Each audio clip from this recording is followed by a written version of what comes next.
as I begin recording.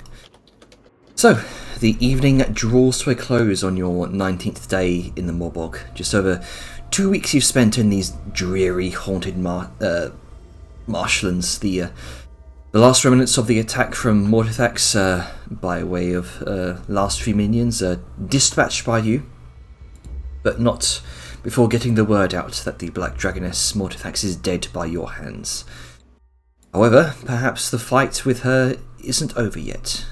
Upon her death, she unleashed a death rattle of powerful black magic, and after Dejar directed Liska to cut open the dragon corpse's chest, a torrent of black mist escaped from within and fled the scene.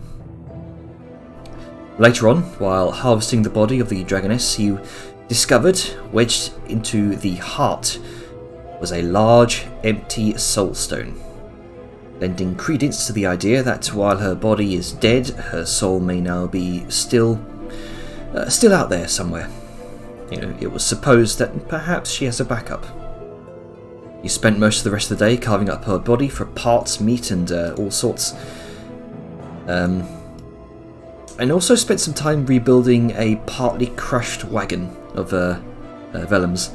Angus used his Forge Cleric miracles to remake it in stunning angelic gold.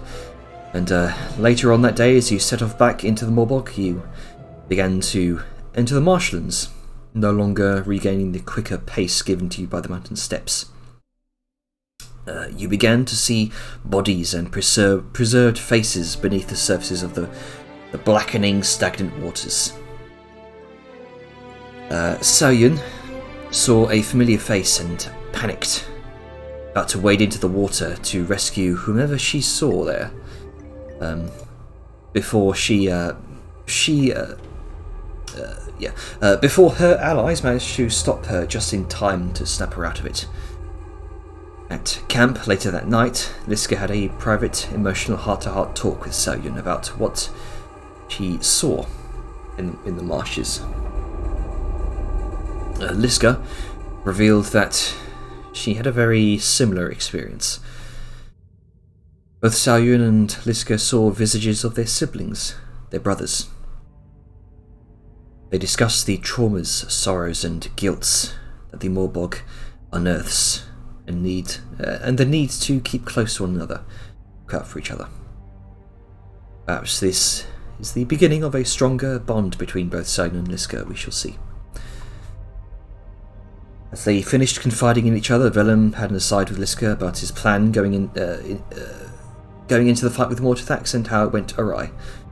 About his own doubts and his abilities. It was reassured that, all in all, working as a coordinated team, you are able to take down not just a black dragon, but a powerful spellcasting black dragon. And perhaps his role as a leader will come with experience. With a final self-ponderance of when his luck will run out, you all rejoined the group before discussions moved on to what will happen with Mortithax when she is truly dead. Will the Black Dragonborn of House Mortithax defect and join the greater House of Noctis, or will they scatter like flies to the wind? So, we rejoin the group. Load up the map there. We've rejoined. Get a long rest. You've not gone to rest. You've not gone to bed yet.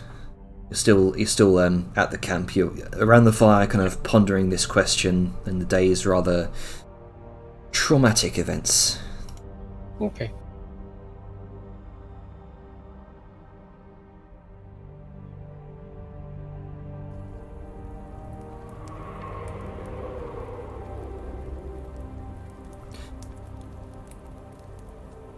So, Black Hand, no, not Black Hand, Hammer Strike, what would you like to do?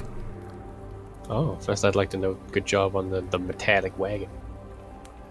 Yes. That's nice. You should also see the sort of purple squares around. That's I talked with Ducky and Black Spice and you about where you wanted your alarm spells to be, so that's what they are. Always helpful. I see a few are missing. Yeah. Oh, hang on. I was about to say there's a big gap on one side of the fucking camp where I have. That's what the car's for, right? There you go. Okay, good. The car can take care of it. I was getting very worried then. Yeah, it's fine. I've got a metal wagon.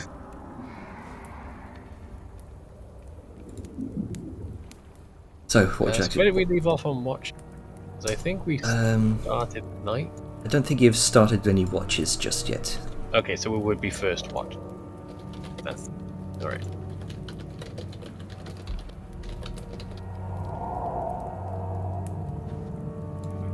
Because I think everyone was sort of mildly drained. Well, Sal was. Yeah. Sorry, I'm rambling. Feel free to continue. I guess it's first watch. Alright then. So, first up would be Saoyun and Liska. Okay, How so fitting.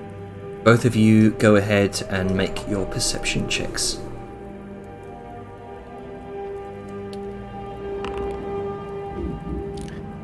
Let's see here. Feels so weird seeing it as brown. So, 22, 24 and 12. Should So I be a dick and pop Flash of Genius? I mean, it's a resource and it's yours, so I remember- do whatever you feel want, like- buddy. I feel like you've used all your flash. Yeah, abilities you've- the day oh, before, Oh yeah, you used so them all on. I have. Yeah, you I have. I'm just. in the I future, find it sure. funny. I can always top off a skill check Just that bit like- more. Would you like a 30? So 24, as you kind of sit there as everyone else is sleeping and resting, recovering. You both kind of sit still for a moment, thinking about that discussion you both had earlier in the evening. Awkward. You hear the slight rustling of trees, of branches, with either non-existent wind or perhaps just the movements of the ethereal boundaries between this world and the next. The subtle burbling and popping of stagnant bubbles of air in the pool next to you. The idle snoring of Bastion. Nothing seems to stand out to you the rest of this watch. Sao sort of looks over to Liska for a moment before just looking back into nothing and then poses a question. Do you think the Morbog knows if somebody has died? Like, in what way? She gives Liska a look that is telling, because she is worried about who she saw, and with what Liska said herself about her seeing her own brother, knowing he was dead, Sao has a beckoning question.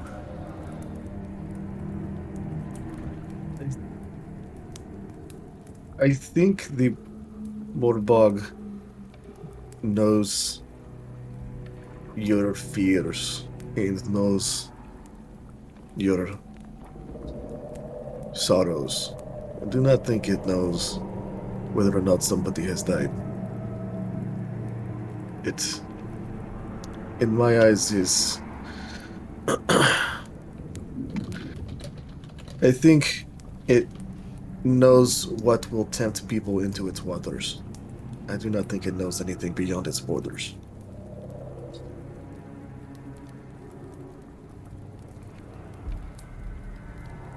There is a slow nodding,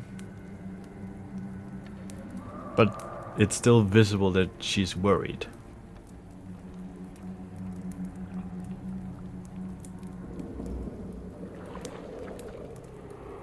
I need to get out of here. Oh, I We think all we all do. do. Yes, I think we all do. This place is not healthy for normal people. You've definitely been taking a longer, circuitous route and trying to kill a dragon because reasons. I guess that just comes with being heroes or not. But I don't know. Perhaps when we kill Mortodex for real this time, the Warbog will start to return into what it was. I feel like there's quite possibly a connection between her and the way it is right now. Something has to have anchored just the way it is, right? Like, that's how magic works. Like, things don't usually last a long time unless it's like put on something or like connected to something.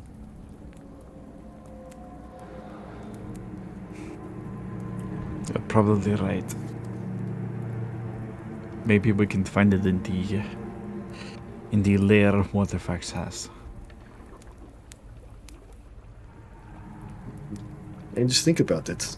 After we've killed her, we get double the Black Dragon loot. Oh, wouldn't that be wonderful, huh? Mm-hmm. Imagine. You run up to the Hunter's Keep in one lodge, show off you've killed Mortifax, go to Dune Hollow, show off you've killed Mortifax again. That would be very interesting. I feel like they would probably... I'd probably just reveal just in there that I killed Mortodex twice. Not necessarily just... Because, you know, when you do it like that, in like the old Hunter's Keep, has a dragon head, and they're like, oh, I also killed this dragon, the same one that is over there. They might get a little bit suspicious. So I feel like, yeah, I killed a dragon, and then she had like another form, and then I killed that one too. And that will probably get a bit more, that'd be a little less suspicious. But it also means I get to keep a head for myself. What will you do with that one then? I have no idea.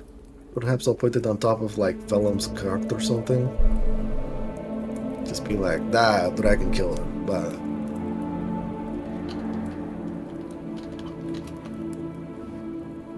But other than that, There's a brief moment where Sao just sort of smirks. How about an airship? I mean, that would be interesting. It'd be more appropriate given that it is a dragon. So I mean, yeah, that is fine. That would work, I guess.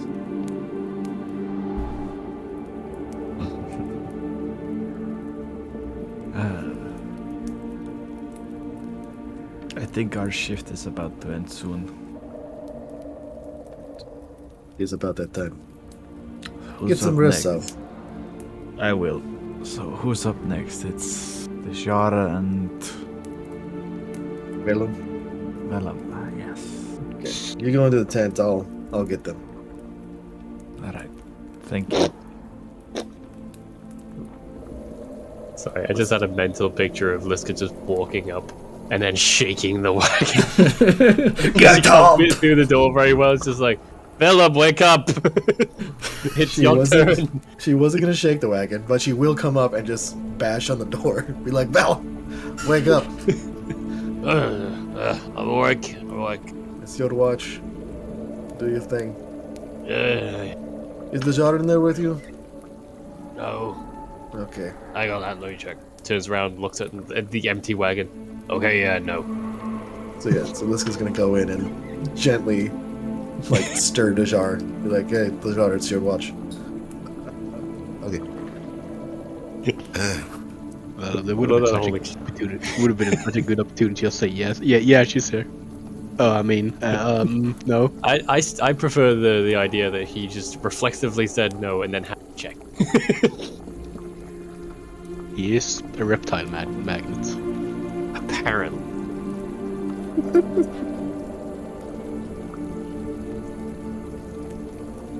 I don't get enough. Alright. I'm gonna get the old perception. Hey, Perception. get my good rolls out early so that I can fail later. Oh, look at that. Which is pretty good. Willem is decidedly silent for a lot of the watch, focusing on either just passing the time by staring at the fire or by surveying the surroundings. Yara will hold her silence for, I would say, 5-10 minutes. Where he pops the question, Oh my. Could have phrased that a little Guys, better. I know. You were kidding, Gabbo, Jesus! Something Sorry. on your mind, Wiggling my eyebrows. guys. Something on your mind, Willem. No, You're more than particularly quiet. just not feeling good. Just trying to keep my mind off that. And he sort of gestures his head towards where the wall, like the unsettling expanse of the Moorbog would be, if not for the big barrier of black. Just yeah. collecting myself. Got a lot hurried travel ahead of us if we want to try and get to Morthax's lair in a good time. Well, I have two questions that you probably might be able to answer. Y'all wants to Sure. know, Grunka, during the battle with Morthax, saw him like he was, then grow big. What's up with that? Oh yeah, I- you can do that now. Something to do with a magic fire crystal, I think. You're probably better asking him or Armor about that on Angus. Right, I still can't get used to that. Either way, better to ask Grugs or Angus about it. They seem to have more in-minded knowledge about that. Okay. All I know is it's Noted. very useful. And the second thing, you, Liska, and Sal talked at the ruins about whatever that was with the dragon corpse. Whatever that was, that hurt. Felt like my soul was being sucked out of my body. What was that? Powerful necromancy is my best guess. I don't know the insides of dragons or magic. Or the magic insides of dragons. I heard you said you dealt with it before? Something like this before? Out of character, I don't fucking remember.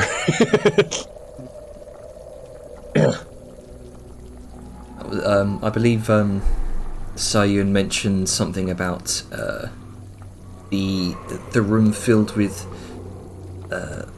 those similar bodies of that that illithid necromancer that you fought in the hive. Yes.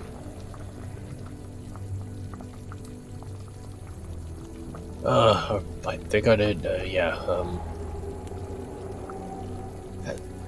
Look, I really do want to help you, and I could probably tell you on a good day, but doesn't seem to be any good days out here. So Sal has the better memory for that. She brains the outfit. Try poking her about it. Aren't you like study buddies or something?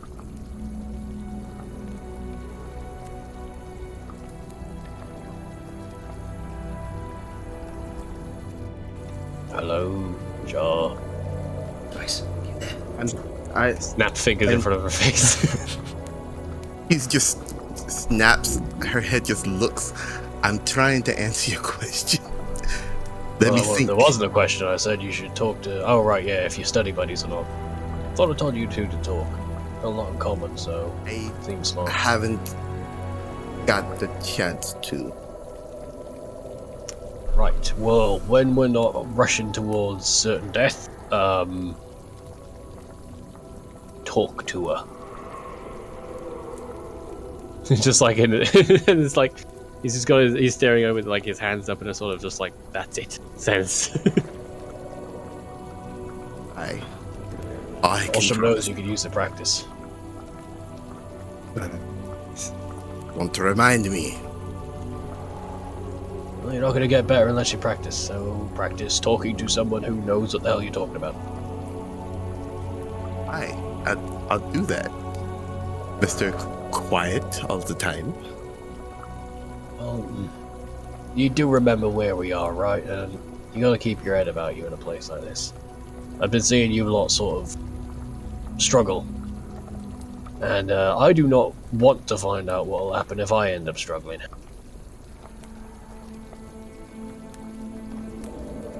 So I'm just going to focus, remember my prayers, and make the best of it. Alright. Plus, you can't hang around talking to me all the time, much as it's nice. Got a whole team of people you need to get to know. Yes, I Like know. a sort of pat on the shoulder. I've talked to Liska, I think, before we left the ruins. So, I'm trying. That's all we can ever do. Keep trying.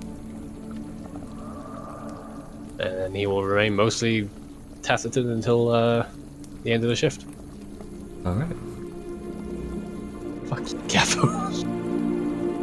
So, The magic. as you keep your eyes about you, Vellum, for the rest of this shift. It's still cold and clammy as it ever is here in the Morbog. You don't hear any sort of piercing, distant shrieks out in the mists because of the barrier. But the shadows wrought by the fireplace, the tall kind of claw-like trees, is still as unsettling as ever. But your shift is uninterrupted. Hooray. Huzzah. Alright, next up is Grunker and Arngrim. Right, I'm heading back to my wagon. You go wake them up since you're in tent. Is Angus. Sorry, Angus. Did I say Angrim or Still did... have it. Yes, both of you. It's okay. Okay, I think I said it because Jana said it. Yeah. Yeah, it's okay. Ah, good old bed. Still 2 seconds. Right. Angus, Gobble, your turn for watch. That's how she's gonna say it. Hey, that's a racial slur. Good job. Roger, not Gabbo. It sounded like you said Gobbo, and that's like calling the elf Yeah. elf. Yeah, knife ears. We don't have to worry about that problem. We fixed it. It was never a problem to begin with. I don't know what you're talking about. They don't exist. Yeah, that's what history will remember it as. Alright, so one of you make a perception check with advantage, or both of you just rolling independently. So, yeah. Probably independently. I would say actually advantage. Alright. I'm gonna give you advantage. Oh, okay. Sprinkle some guidance in there. By the way, aren't we in the thing where we can't see out of it? Yep. Yes, you are. Which is why Vellum was mostly like half-time staring into the fire and half-time looking around, because there's not much to see. It's like, is something in the bubble? Yes, no, back to fire. Plus, it also listening to stuff as well. Oh yeah, it doesn't block sound, it just blocks vision. Or does it block Why sound as don't- well? It blocks both, I believe. Oh, okay then. Yeah, it's just kids. You're going, just Why don't we just sit here? I mean, do we want to stick our heads out a little bit and make sure there's not something, over there coming the way, sort of like Liska had to do, what with the dragon and all that?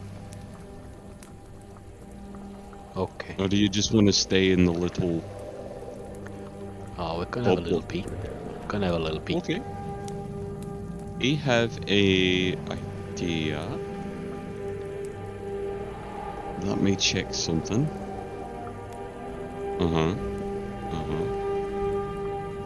No. As he's just rifling through his bag. I thought I had a lantern, turns out I don't. Sorry. Oh, it's fine. Wait, no, you can see everything as if it's bright. No. I can just see real far.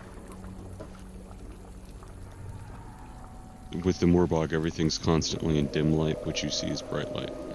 Oh, yeah, that's true. I'm so used to thinking about trying to have some kind of light for Liska, and meanwhile you're over here with the big old bug eyes that see everything just fine. Yeah. By the way, I noticed your pal there got fucking huge. Yeah. He's a grown boy. Always grow, or does he get bigger? Jan, he's gonna go like one size bigger, right? Or is this it? I think he can maybe grow a little bit more, but size medium is about it. Yeah, I mean, he might be like a little bit bigger, but he's like, it's not gonna be too much bigger. What? As you both kind of stick your heads out, kind of emerge from the foggy barrier, immediately the din of distant harrowed wails and in the very foggy distance, you can see this expanse of bog just goes on forever before it just gets lost in the pale fog. Oh, it's right nasty. And while better in the tent. Yeah, I like this. And while No, just sorry, go ahead. quick look. Oh no, go ahead. Go ahead, make your perception checks. Alright. Perception checks. Bearing in mind you are It's gonna exhausted. help you out. Yeah. Okay, so I have a normal check because I'm exhausted. Not disadvantaged. Yeah, normal check, and I also get Web is inspiring help, so that's plus 6. Plus d6. Yep, so hold Alt and roll that perception. Isn't it just a normal one? Yeah, Alt, because you already have disadvantage, Alt gives you a normal roll. Right, forgot about that. And then, let's see. Wait, where's the dice? Where'd the dice go? Oh, did you remove those? Yeah, I had to remove that. It's causing a few bugs as well. I think it's just 4/1d6. Yeah, 15. 15. 4/R. Right, as you kind of peer out into the bog this late in the evening, even though typically here in the Moorbog, night is also dim light. It's fairly darker than normal as well. You can see a couple of trees piercing the distant fog. What you initially think are almost like figures attached to the trees in some sort of horrific twisted way. They almost look humanoid, but as you take a closer look, it's just it's a trick of the eye. It's another horribly twisted branch. And you see the faint remnants of shapes in the water like you've seen previously, but none so concrete and visible as when you were rolling past and saw you needed help. And you get a cold, clammy chill in the air, and you can briefly see your breath. But other than that, nothing stands out to you. It is cold. It is dreary. It is dark.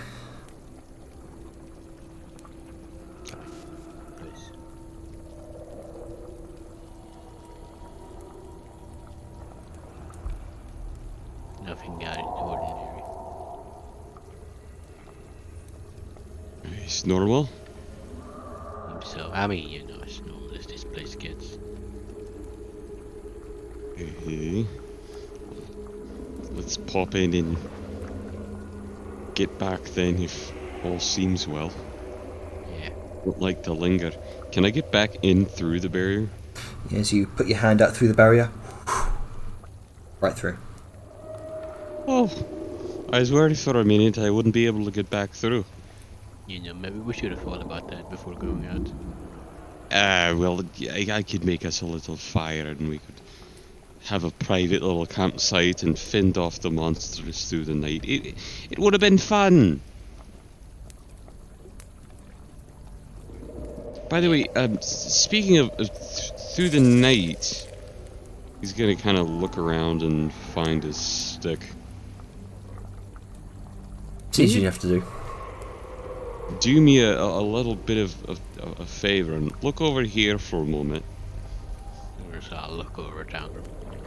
I'm gonna like put one end of the stick at your nose and have it like going sideways, and find the other end like just by your ear. And find it, break it off there. Okay. Alright. That's about right. Oh. What should do? Alright. I am measuring your gargantuan eyeballs. Oh. Oh, okay. I mean, It's quite interesting. They're about eye-sized. Your eyes are... Is it one finger, two finger, three finger? Your eyes are about 14% bigger at least than the average greenskin. Rook is gonna look at Ongrim, and then he's gonna do the thing where... You ever seen, like, a shark's eye? Where when they, like, move their eye, there's, like, the eye is completely black, but then they move, like, the eye sideways, and they're, like, a crescent of white. Holy... He's gonna do that. There's a He's got tiny... the second eyelid? No, it's just that, like, the big, like... Oh! Like, black part of his eye is just, like, big pupil and, like, dark iris, and then he's just gonna turn his eye, so it's, like, gets, like, a half moon, like a crescent, like, white. It's a tiny bit of a sclera compared to his massive pupils.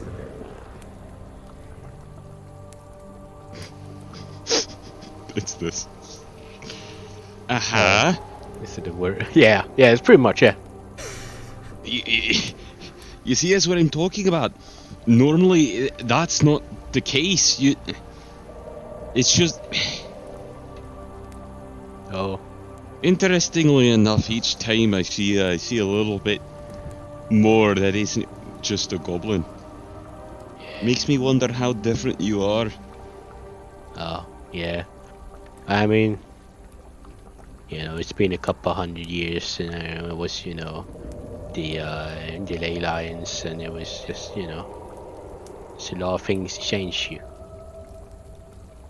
You know, one of these days I'm gonna want to sit down with you and like have a long talk of like what makes a darker goblin and not actually a goblin. Deepling, yeah. I mean, okay, you know. I don't really know that. You just... Yeah. I mean... We don't really know about, as you kind of gestures from the top of your head to the bottom of your toes, this part of you. Yeah, it's true. But, I mean, you know, now it's good time as any. We got, like, Brunka kind of, like, looks at his... looks at his wrist. And then looks up in the sky and notices that it's just a black cube, right? Or is it just walls? It's just an entirely black cube. It's gonna look down at the fire. It's gonna look down at the fire. Look at the shadows. Yeah, it's about a couple hours left.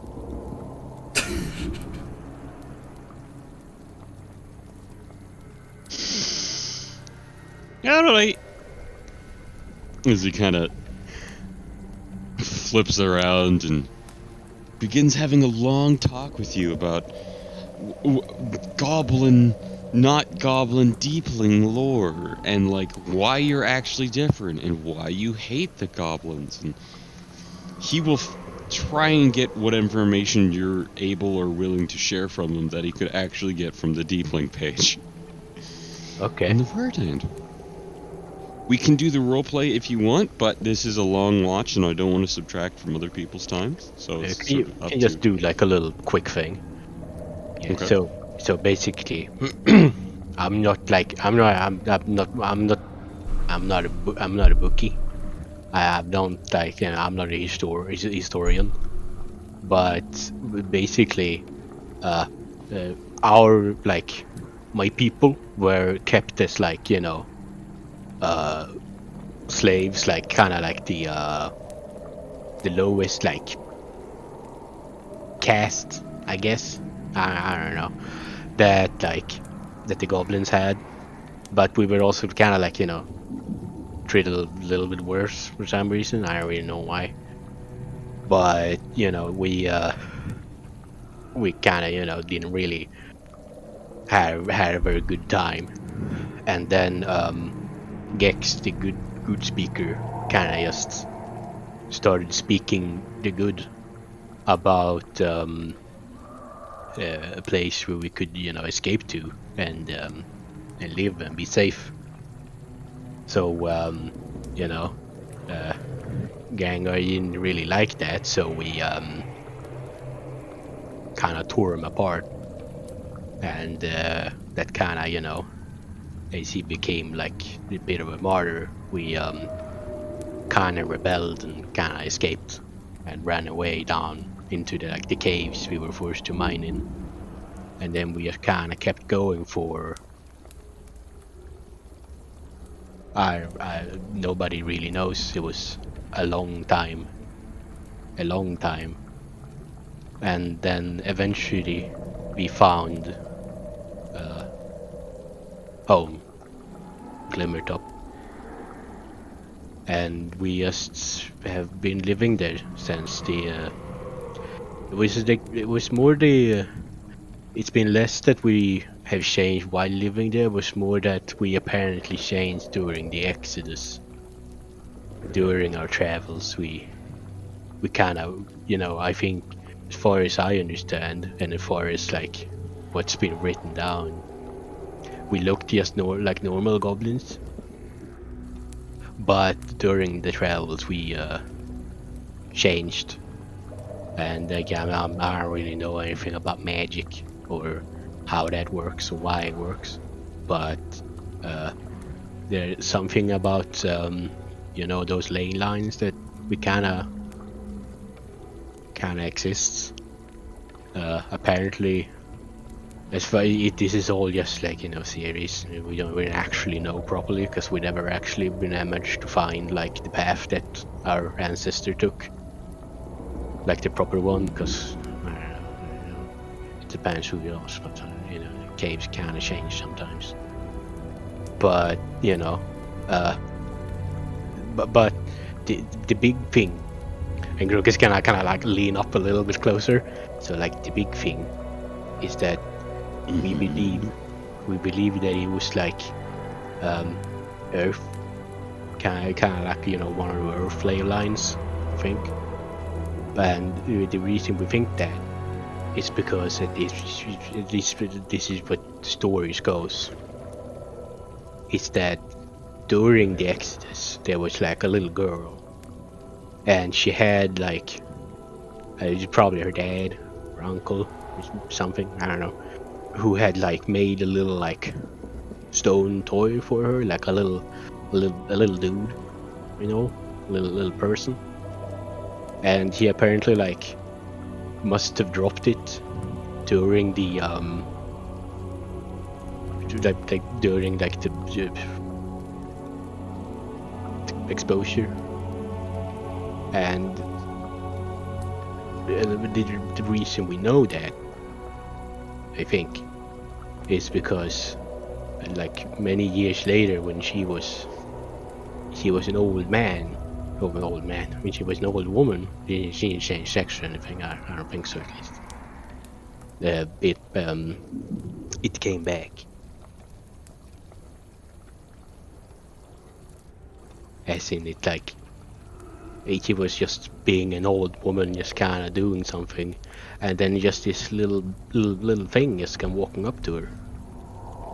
It's just little boy of hers that she dropped like, I don't know, like 50 years earlier, and it just kind of come up to her and just were there, and you know, she kind of died a year later or something, or maybe it was even less than that. But they, I think they still. I haven't seen it personally, but I think they still have it in like some of the some of the historian people. They kind of have it in like a little like place. I don't know, it's not really a cage. You kind of feel it sounds kind of bad, but it's just a place. It's a living doll. Yeah, it's like a little stone. And they keep it in a jar. Yeah, it's less like a jar. We don't really have much, see-through glass down there. It's just like a safe place for it, so it doesn't just disappear. It apparently doesn't move all that much, but it moves sometimes. But that's like the main. That's the main reason why we think it's stone magic, because it was made out of stone, and I don't think if it was like fire, maybe like fire, that it would turn a stone into a living thing. But we have never found anything like that before, so I don't really know what happened. It was weird. But yeah, I think that it was during that travel that we kind of gestures to himself became more like this. And then when we actually reached Glimmertop, we were not ourselves anymore. And I think we just kind of kept calling ourselves goblins because we didn't really think about that, because where else were we? But I was kind of thinking that maybe we just kind of aren't anymore, because we don't really look I mean, we have similarities still, but we're kind of different. It's kind of like I don't know, like a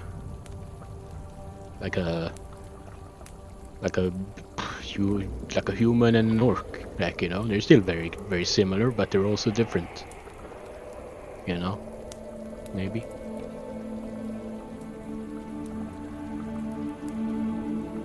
I don't really know. Yeah. That's a lot to take in. Yeah. I mean, a lot of stuff happens down there. But it was also 200-300 years ago, I think. And it's been several generations since then, so whatever happened must have, kept within the bloodline or something. Hello, Webby. Yeah, hello. Yeah. Okay, but yeah, I mean, this, I'm not really a historian, so I don't really know all the details, but it's kind of, what most people know. Like, I'm sure you dwarves have your common knowledge and stuff that you all know about each other and people.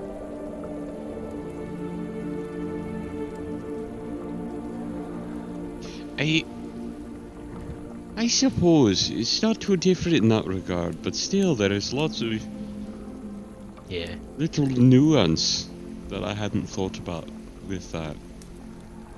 Yeah. We just kind of, obviously, reason why why do you not like the Greenskins? So, well, I mean, first of all, she kind of killed my mom, but I guess he's dead now, so that's that. But it's mainly because the thing is that I don't know how much you know about Gengar, but it was him, like back when it was him that tore, Gex apart. So it's been like him that kept us as slaves and treated us so badly, even though it was all those hundreds of years ago. So that's kind of like, I think it's less that we hate,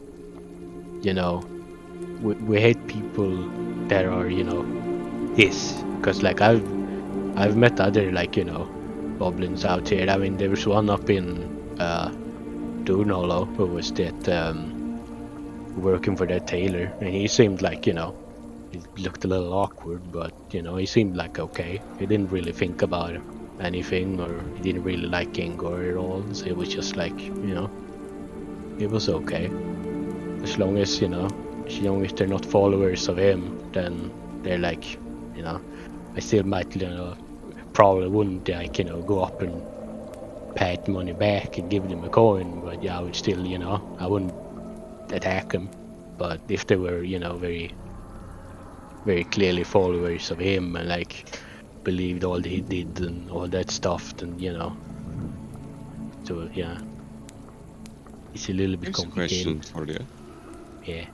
Maybe you don't have to answer this, because this is a deliberately uncomfortable one. But, do you think being a follower of him, even if they're say forced to, terrible war camps, do this, and as we say, or else we'll whip the shite out of you, do you think that justifies or removes the guilt of their crimes that they commit during their warish campaigns? Like, if the goblin that killed your mum didn't want to be part of his army but was whipped to shite to do so, and still killed your mom, would you still no hard feelings, buddy?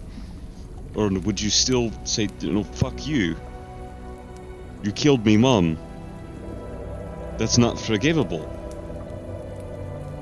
It's like, I personally feel there's a line that's drawn between you can be whipped and beaten and done terrible things, but you still have to make the conclusion that I would rather harm somebody else than be harmed myself. And that's that, and at some point I'm putting me above you, and I can understand that on this basic survival level, but when it comes to war crimes and atrocities, and I don't think I could forgive him for that and say, well, no hard feelings, is that's my view. But where do you think you might lie on that? Because I think there's a difference between a follower and someone who believes him and does terrible things, and someone who maybe doesn't and is in it just for its security or not to get whipped, but still did the terrible things. Do you think that's an excuse for their actions?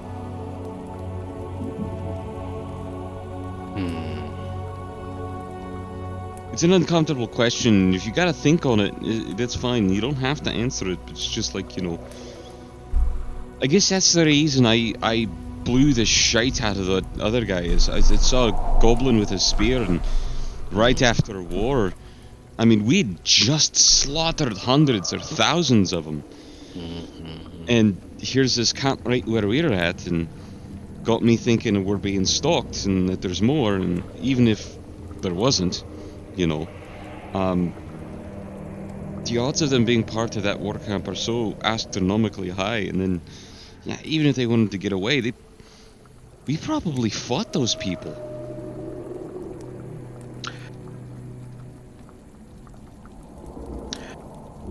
It is a pretty it's a pretty complicated and very very nuanced question. And I think that didn't realize you knew that one. Yeah, I looked it up in the dictionary while you were talking. I think that I bought it a long time ago. But it's a very nuanced question, and I think that it's something I have kind of realized, because it's very easy when you're just kind of, if I was still back home and I hadn't really seen the world and seen a lot of people and seen like a lot of different things and different viewpoints, I probably would have said yes, that I don't I wouldn't really like see a difference, and that all of them deserve to die. But I don't know, I've just seen so much new things now, and when you're not really like, surrounded by people who all have the same viewpoints, you just kind of like, your brain just kind of get bigger, you make you think like things you usually think. It's kind of like, why do I think like this, and like maybe like, it's kind of like, if you have if you have like a little thing like a shape, and let's say you have like let's say it's like, a like a little bar, and let's say you hold it up to the light and you see like a shadow, and if you have like, if you have it on the side, it just looks like, oh, it's just it looks kind of like a cylinder, because it's just kind of how shadows are. But then if you turn it on the side, you can see that, oh, it's a square, but the actual thing is still a thing. It's just that, how you see things are different. So I honestly, I've been rambling because I don't know, and I think my answer is that I honestly don't know, because I feel like I would have to. I think I want to think like, if I met someone and I didn't know, I think I would just kinda just have to go with my gut, because it'd be hard to just kill people who used to be like, slaves, because my people just know, like, my people used to be them and we aren't like them, so it kind of just means that, like, under different circumstances maybe they wouldn't be like that. So in a matter of survival, sometimes you gotta kill something or do something that you might regret or not feel very good about. But I don't necessarily think it makes you like deep down. I don't think it makes you like a bad person deep down. It's kind of like, if you do it like, if you like doing it, or you do it because like, yeah, this is the right thing to do, or like this is how things should be, then yeah, maybe you are a bad person. But you're just doing it because like it's either that, or like they flay my newborn alive. I think that like I probably wouldn't call that person bad. It's just kind of like, just kind of was forced to do something. So honestly, I don't know. It's a difficult question. I feel like it kind of is. Okay. Yeah, I think like, I honestly feel like people like you and me, people like us, kind of like gestures towards like the camp. I don't know if we're necessarily, the people to judge that, I feel like we're just kind of people. I feel like we're not like, I don't know if it's up to us. Right.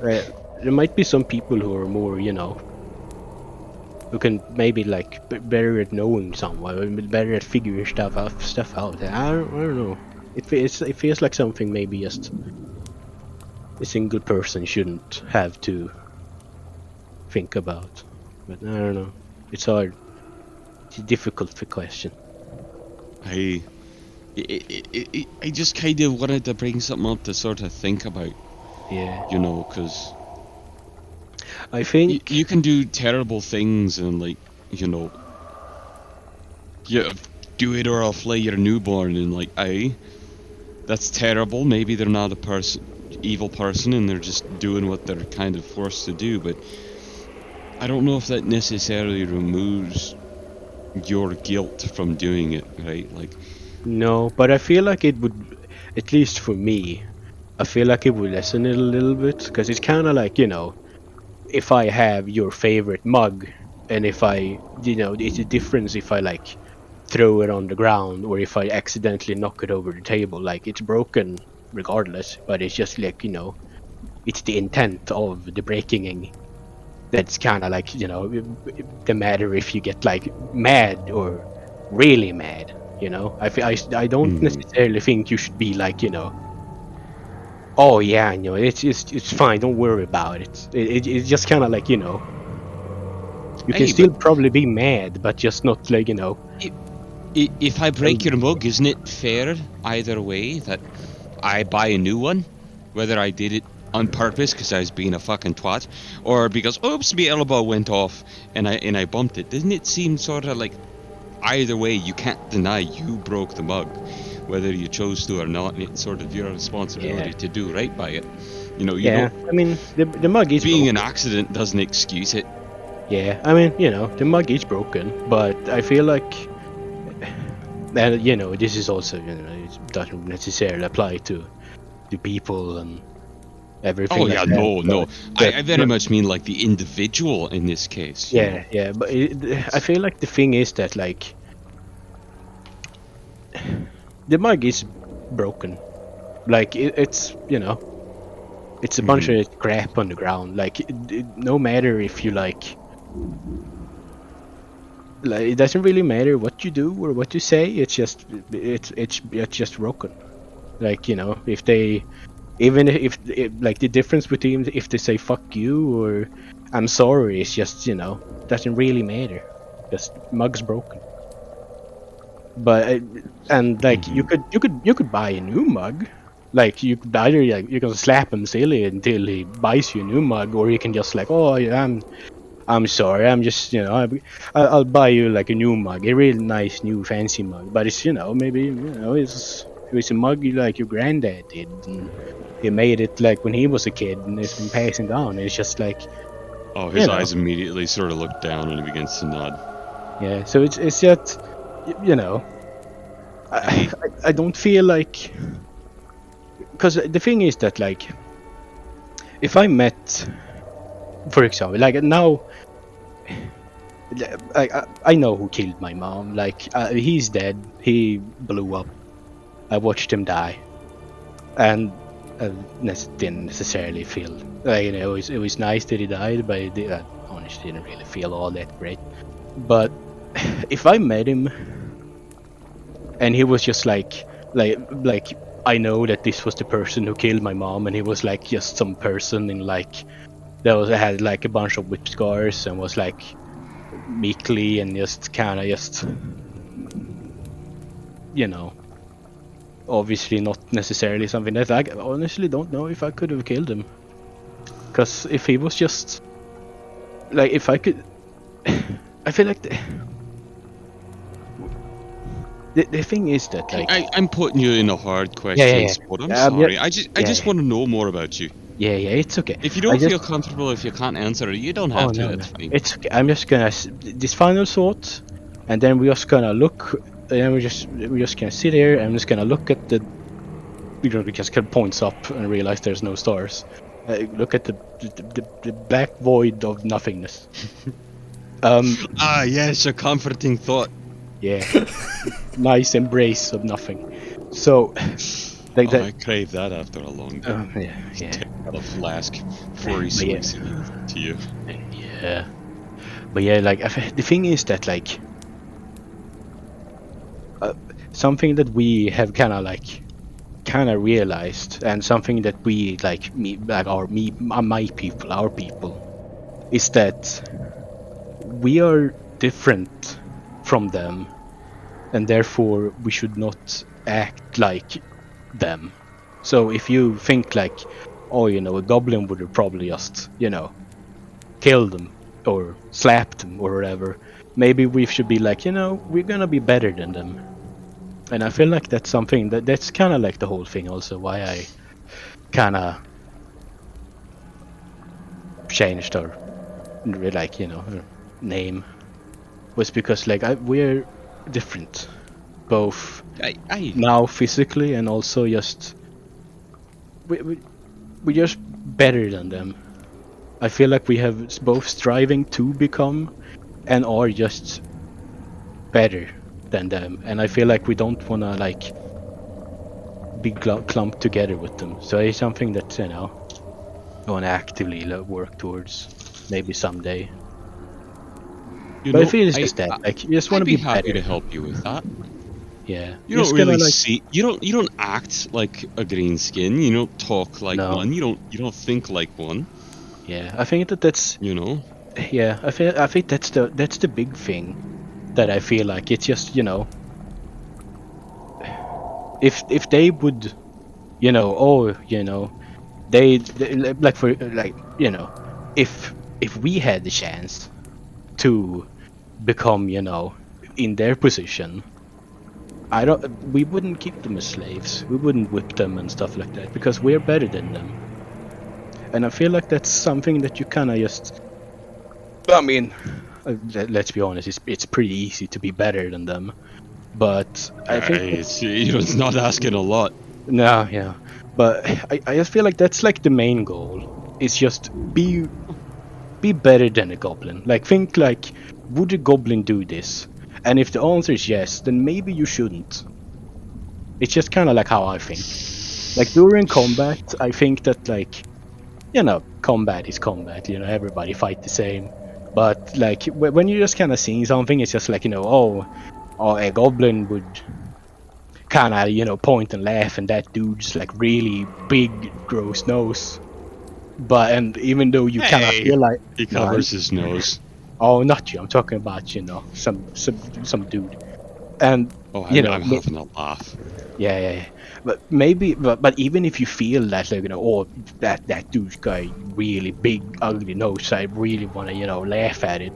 Maybe you, like, you know, instead of just doing it, you just kind of like holding that back and just like, you know, no, like, he probably has a bad time, you know, he probably doesn't like his nose either. So you just kind of try and just be a little bit better, you know. On the right side, glasses don't tend to fall off too often. No, we probably can't get him off either. It's a bit of an ordeal, to be honest. Yeah, but yeah, I You think know, that's basically just the You thing. really aren't a goblin. No, I hope not. I don't think there's a way for you to be one. No, I mean, I think that's just kind of the main goal with us. It's just we want to work towards not being them, and just, you know, put that, like, even if our origins is them, because, you know, we can't really deny that we once were goblins. We just kind I of once was a human, and look at me, now I'm better too. yeah. I mean, you just kind of like, you just gonna think and be like, you know, you can't just forget about who you used to be. You just kind of like, you know, I'm better now, and just like, you know, I'm just I have improved on, you know, on that. So you just kind of like, you can't forget your origins, but you also shouldn't dwell on it too much. Huh. It's just, you know, That's I an think interesting way of thinking. yeah. I can't fully agree. I Maybe mean, not you know, now. no, I mean, Yeah, maybe not ever, but I understand it. Yeah, I I can mean, respect your view. yeah, I mean, it's just kind of like how things are. Like, you know, the world is very big. It's way too big. It should be this big. It's nasty, but it's like, you know, it's impossible for everybody to have like the same thing, because then it would just like everybody, like, if everybody fought and like the same thing, then it would just be kind of a boring, bad place. Oh yeah. Be like, the world will be like that green stuff that grows on the ground. What's that called? Grass, mass. What's it called? We refer to that as mold. Oh, Yeah, the world would just be like big clumps of mold just walking around, and that would be kind of bad. Aye. Well, even if it were, you'd be the one rock in the field. We just pat you on the shoulder. Yeah. You know, Grunker's gonna like look up at this black cube that's around him. I honestly feel like this is kind of comfortable. I don't really like this guy. You know, I haven't said this, but I'm afraid of big open spaces. Yeah, I grew up inside of a little fortified city and built in a mountain. I didn't even see the sky till I was about 15. Yeah, I didn't see it until I was like, kinda counts at its fingers, like 12, How old are you? 13. I never asked that. 13? Yeah. Is that like adult for a deepling, or are you like Yeah. still Oh, growing no, as he starts to take back his alcohol flask? Oh no, I both, you know, we kind of start to I think it's like, you know, some people are little early bloomers. They start to like, their ears start to get rigid when they're like 10, and some kind of like are a little bit slow and start at like 12. But you know, Grunker kind of like bats his ears like I'm adult. I'm a big boy. We don't really Hey, well, live you got that right. Yeah, we don't really live all that long, so it's probably, you know. How long does dwarves live? Oh, we're close to humans. I mean, 80 tends to be pretty common, and like, you die from your heart stops beating because it's just tired, you know? Yeah, I mean it's true. But it's like, you know, how old do you like?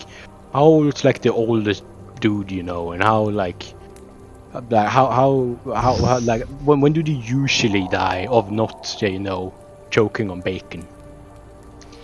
If it's not choking on bacon and they don't have the grease heart disease, Yeah. 80, maybe 100. 100 is a pretty good one. Oldest one I've met is like 120, and it's one of them other clerical types. He's passed. I knew him when I was younger, but Yeah. you know, he's one of those clerical types, so he's got magical healings, make sure he doesn't have diseases and stuff. So he can live pretty long. You know, make sure he doesn't pee his pants.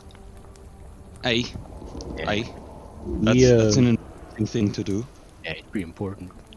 We normally Or get you just like, don't wear pants as he looks down to you with the tunic. Just pee where you please. yeah. Grugana sits there for a moment and I just so we kind of like Oh no. he didn't actually do anything, but he did the joke. But we normally get like 60, 70 maybe if you're really lucky, something like that.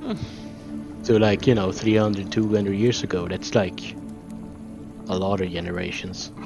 So like, you know what it's like, you know, apparently like even like I don't think there were some people who probably didn't even like live to see the end of the Exodus, kind of depending how old they were.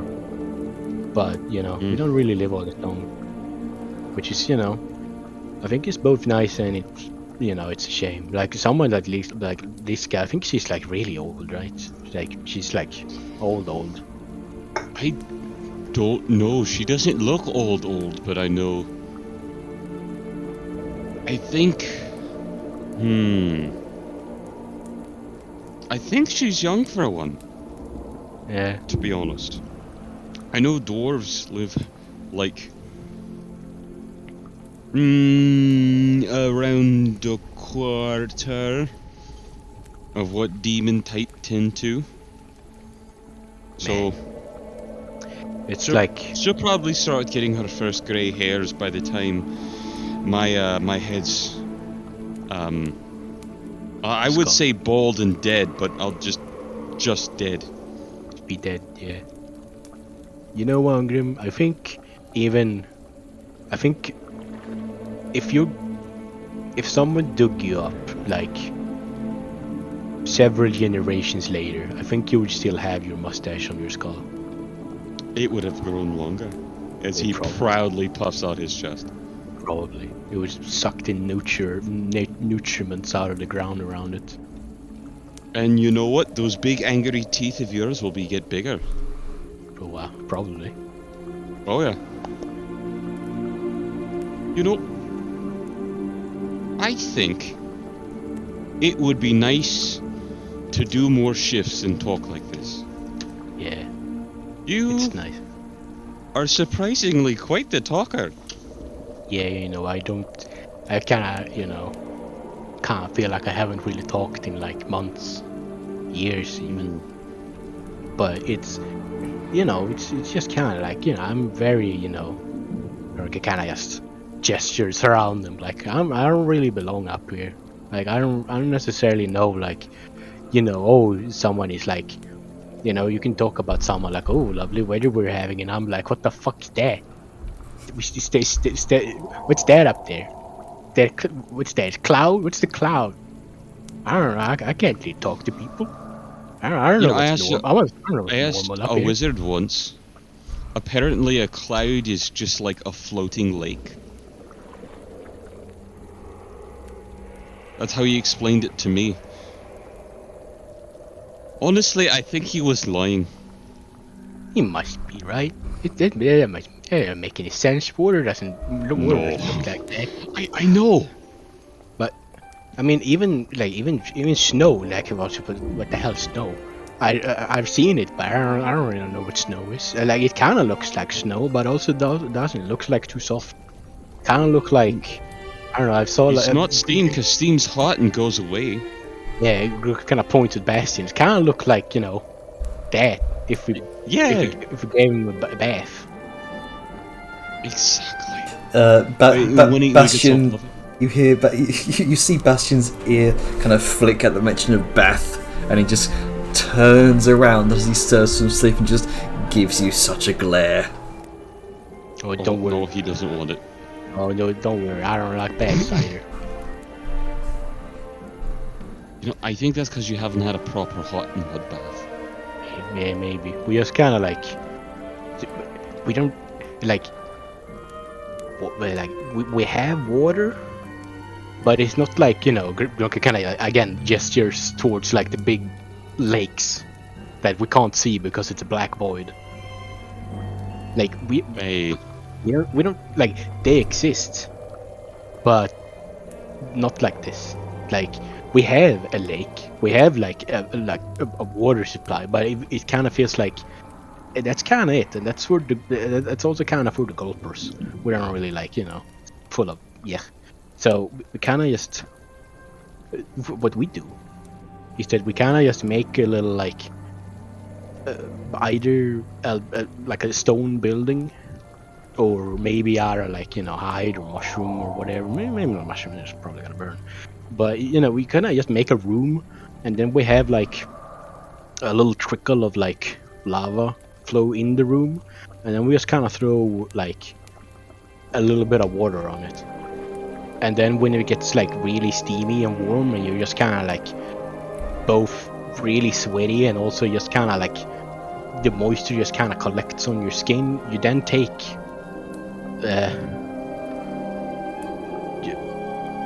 you then take this like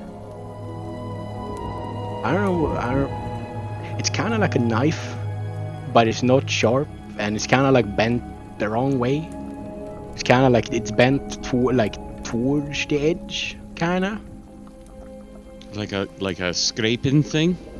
Yeah, and then you just kind of drag it across your like skin, and just kind of like scrape off any like dirt and stuff together with the sweat and the condensation. I think that's what it's called. And then that's kind of like how we do like the big clean, and then we maybe just splash a little, but it's mainly that's like the big thing, and it feels pretty nice. I haven't really had that here. It's just kind of like a tub of water that you have to sit in, with like stew in your own filth. It's kind of weird. I don't really like baths. The idea of baths, they're weird. Do you know what a sauna is? No, No. I haven't heard Well, that. you before, see, no. I have my steam tank, right? And it runs off steam power and it gets quite toasty in there. However, Yeah. I can vent it, and the steam fills up the inside, and you get that little sweaty bit going on. And you know what?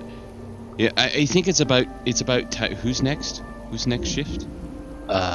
Who is next? Severe? It's it's like say it's much is severe in like Sao maybe. Sao no Sao's already have one. Severe. What? Oh, Hey. right. I got you. Getting up. It's your turn. Your turn. You know, let me show you. Oh.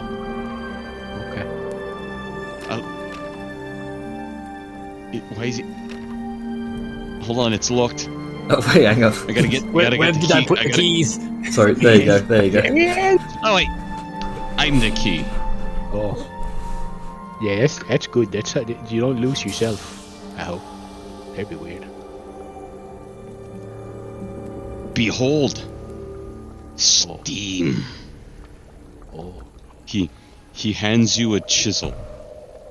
It's not curved, but it'll have to do.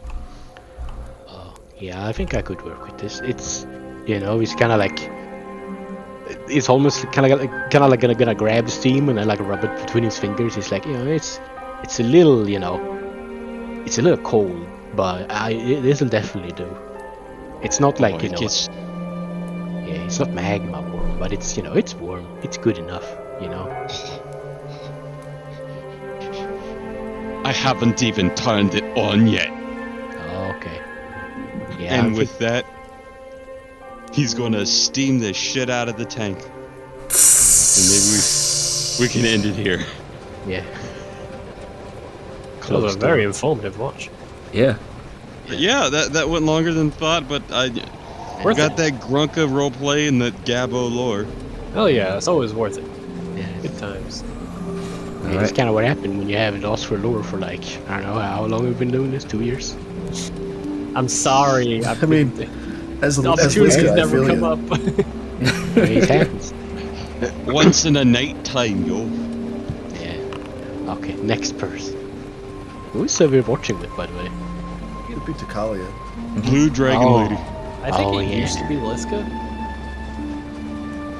Oh no, Liska's already had a watch with Salyan. Oh no, She's Something I think Sal. some- and pretty sure she's first. Yeah. But Takalia is here now. Yeah, she's so there now. She can We've got double backup. All right. So as you both kind of end your watch, kind of hopping out the steam tank, all nice and steamed. Slightly less dirty. Yes, slightly less dirty. Take the last 2 hours of our rest of just to fucking have a nice bath in the morning. Channel your inner Finnish person. Oh, he comes out red as a beet and beaming. So eventually, the last watch comes to an end, and you all come to wakefulness. Very nice.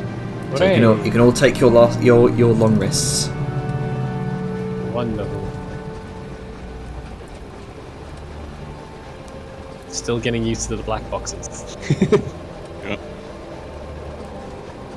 So at the start of the day, he's gonna waddle over and he'll begin preparing breakfast. And he's gonna call out to the group. Right then, ding-a-ling-a-ding. Food time and questions. As you all hear the sound of the steam whistle of the steam hammer.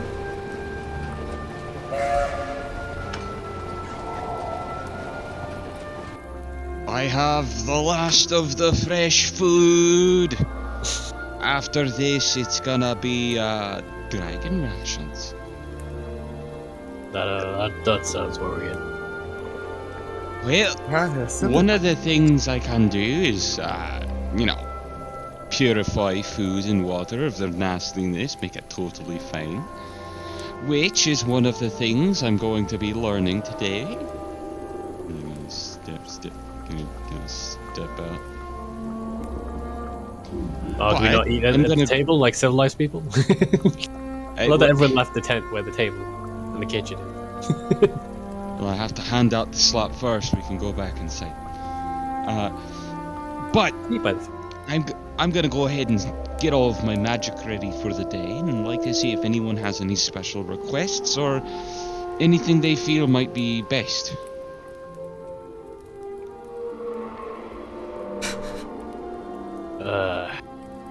What you've had prepped for the road before this whole dragon business sounds good. Try and keeping it sort of versatile. Other than that, I trust your judgment. Nothing really pops to mind. That'll change the closer we get to her layer, but you know that already. The Jarl has a request, though. Hey.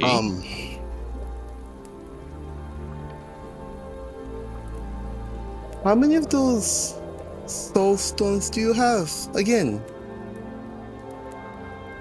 It's not my spells.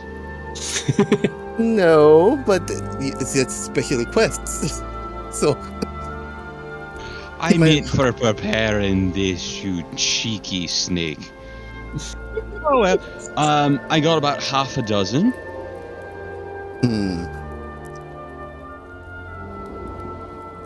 Would like to have 2 of them, maybe.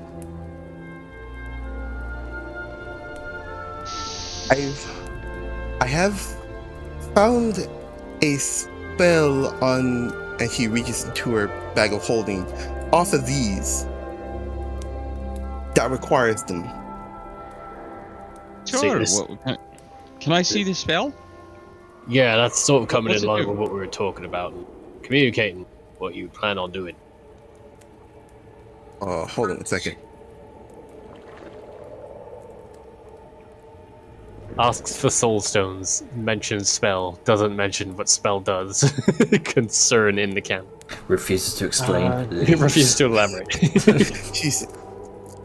It's called Soul Tap. Can you can you post in Yes, hang on.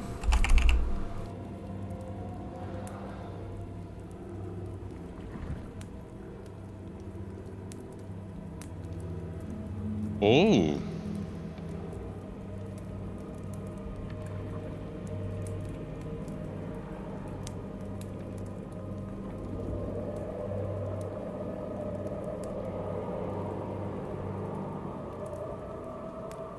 Are we playing Skyrim? Is question, is this something that as a cleric I would be able to understand? You can make either a religion or an arcana check. I think he means is it on the cleric spell list. Oh, no. Yeah. No, it is not on the cleric spell list. I'll still try and 18. You have heard, specifically in religious texts, you have heard of certain forbidden spells, especially those that took prominence during the War of the Undying. Soul Trap was among them. Yeah, that's what I was afraid of. That's kind of terrifying when you outcast it. Yeah. So, do you understand what this is, and what you've just asked? I have an idea what the spell does, but no. Explain, please. Sort of the implications is you just asked me to have a prison for a intelligent creature's soul for you to use a dark shamanism spell that's a breach of all of the accords to do forbidden necromancy and violate your seal and terrible things to then torture and consume that soul as fuel for a spell.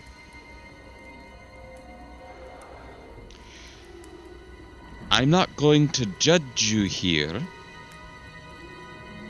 but bear in mind the types of souls that are available, right? How are you going to fuel this? These are all people's souls. And as we've kind of seen from the bog, these are good people's souls that have been damned. Or the Dragonborn. Kind of turns to Kalia. Is it okay for us, as he turns back, to use their souls for nefarious things like this just because we don't like them? I'm actually gonna say something now. No, I am not okay with that. I know any sensible person with a conscience wouldn't, and I'm wondering why we're having this discussion. I get curiosity, Jajar, but no.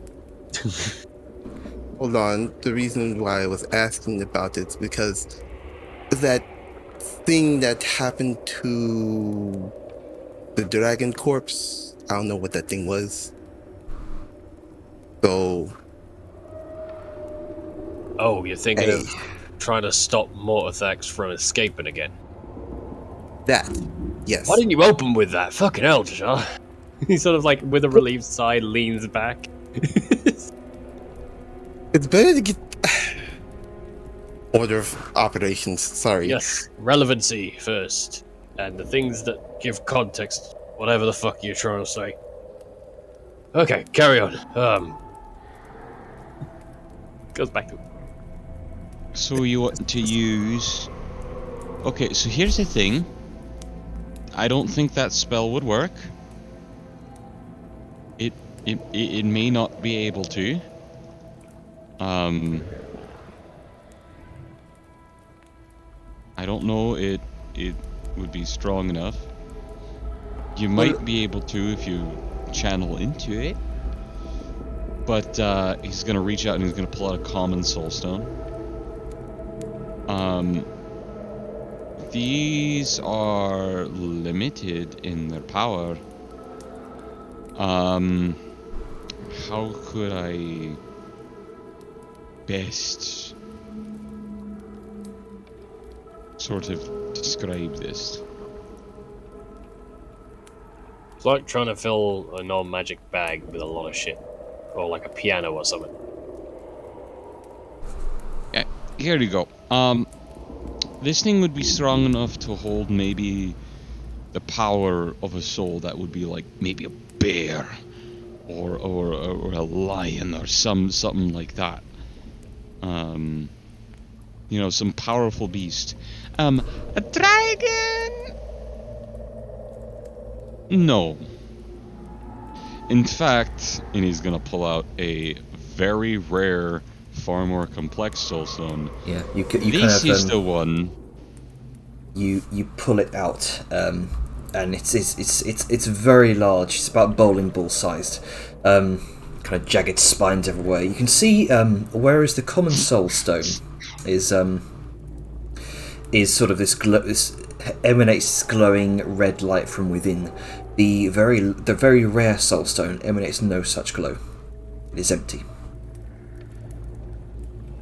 Okay. That's answers several questions.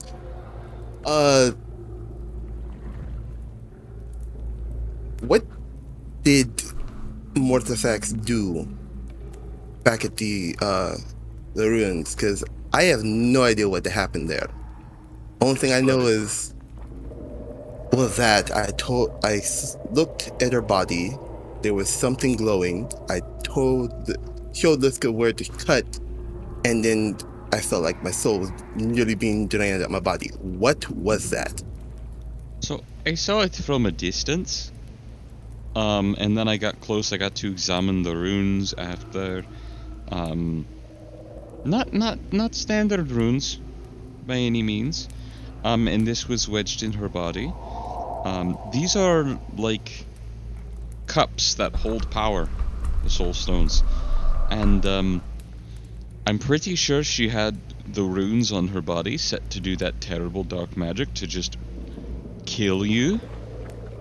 And this was the reservoir of arcane energies to cast that spell when she's dead and couldn't do it herself. Like, a last parting fuck you to whoever managed to get her. I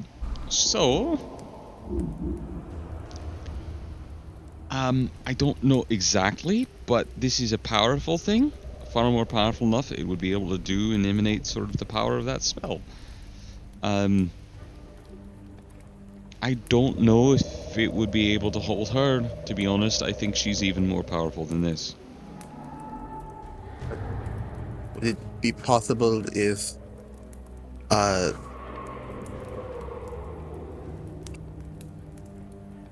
guess before she dies, I use a spell, Bestow Curse, to help weaken her even more so. Like as she's dead, to then use that spell. I don't think it would work that way. We Because might be a little busy staying alive at that point. Yeah. No, I mean as she. No, I Well, mean not as, even, as she's she's dead. But I don't think that will necessarily weaken the potential of the soul. You know what I mean? A soul of a great hero isn't made any lesser because his dead corpse had a spell cast on it. The potential of power is always the same, you know? Before we continue, I'd like a promise from you, Dejar, that even though we're not fully committed to this kind of plan yet, I know you wouldn't, but I'd like you to promise not to use that kind of magic on anything but this one particular plan. Because, yeah, we don't want Mortax flying off into the fucking middle of nowhere again. But I don't like the idea of this kind of hanky magic floating about, just being free use. And I know you take promises seriously, so I would like... Alright. Mihar swears on her clan, the Mihir clan, she will not use it on anyone else except for Mortifax. Alright, thank you. Feel a lot better about this. Angus, can I take a look at that real quick? Curious. Oh, sure. He's gonna... Which one? He holds up like the real big one. Give me the and big then one, the it's little... easier to look at. Sure, there you go. Be very fucking careful. Fuck, that's heavy. Yeah, it's empty and I don't want you filling it. That's why I'm Well, sort of couldn't if holding I on to all tried. this. Couldn't if I tried. Right. I'm gonna get my jewel crafter's tools out. Vel's gonna examine it because, like, we've been talking about, like, so we've been finding these soul stones along the road. They're mysterious objects, and while all this magical, metaphysical hooey is way above Valen's fucking mental pay grade, he knows about the physicality of things, and he's curious about what its makeup is. So, is it like it's clearly a soul stone seems crystalline in nature, right? Yes. Yep. So, like, what could it equate to? What is its innate material value, if that makes sense? Like, what is it? What is thing in the rawest physical to? In the rawest. I just saw one. It's fairly similar to. Just go ahead and make an intelligence check with your your jewel crafting kit. I mean, I will, but I can't guarantee it's going to go well. Let's see. Jewel crafting tools. Ignore that roll because I need to select trait still. Intelligence. Oh, well, thanks. True balance. Alright, this you said to ignore it. Okay, you know what? No, I don't have anything to re-roll with. Never mind. Do you want Have a inspiration. +4? Sure, fuck it. Why not? all right then. Did I'll you get some inspiration last modest session? information out of it. Okay. So that's a 12, not an 8, I guess. Yeah, I'm gonna 12. flash of genius. Cause I was curious too. 12. This is some alien material to you, Vellum. It's it is hard like glass. It's very cold to the touch. It almost resembles obsidian without it actually being obsidian, if that makes sense. Whoever has replicated these objects clearly has access to some very strange material. It has the markings of some sort of artificial, unnatural material. But Okay, other than that, you have no idea. Okay, well, while everyone's having their chat, Vellum's basically like, since again his brain works in that particular way, he needs an example. He's gonna sort of just start taking gems out of his bag and then comparing to see like which has the similar traits that match it closest.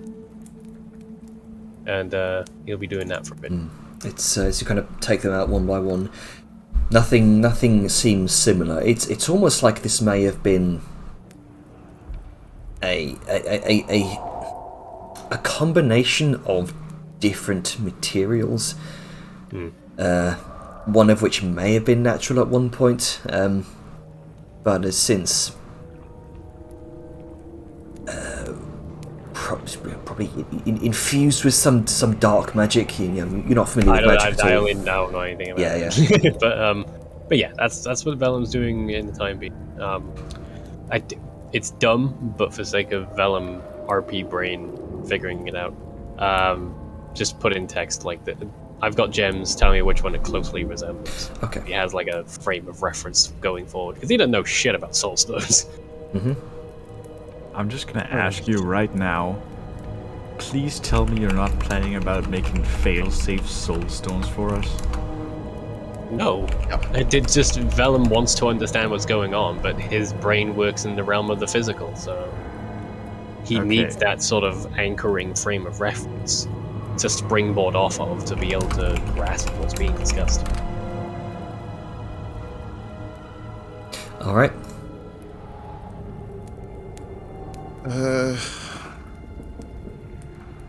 Right. Just Sayun?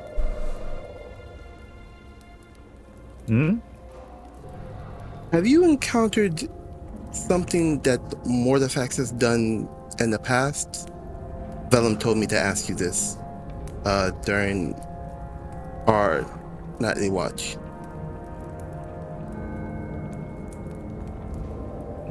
I've only first met Mortifax recently. No, so you have to specify. The thing she did with her soul. If I think. Making clones. What now? Right. Sao just sort of gives a look to everybody here. I might as well just tell it from the start.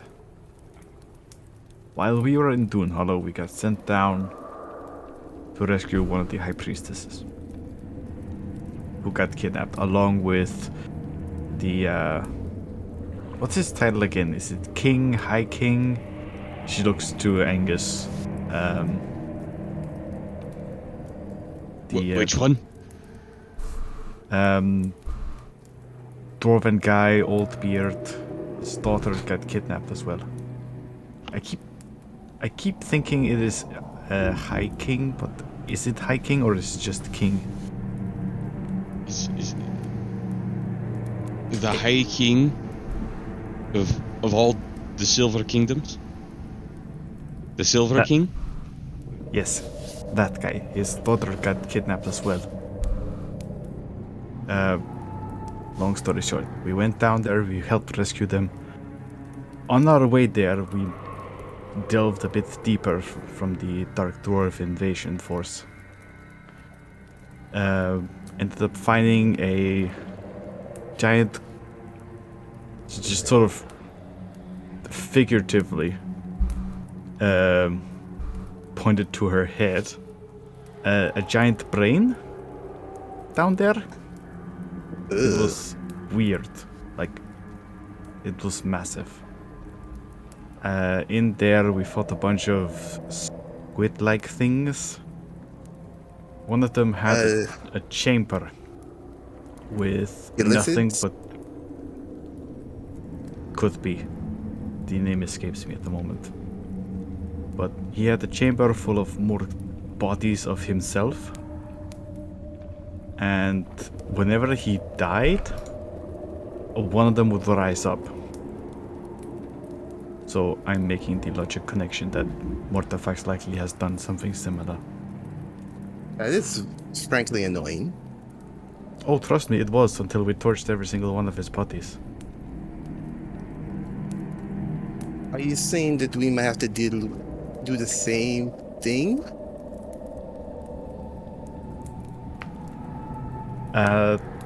Maybe?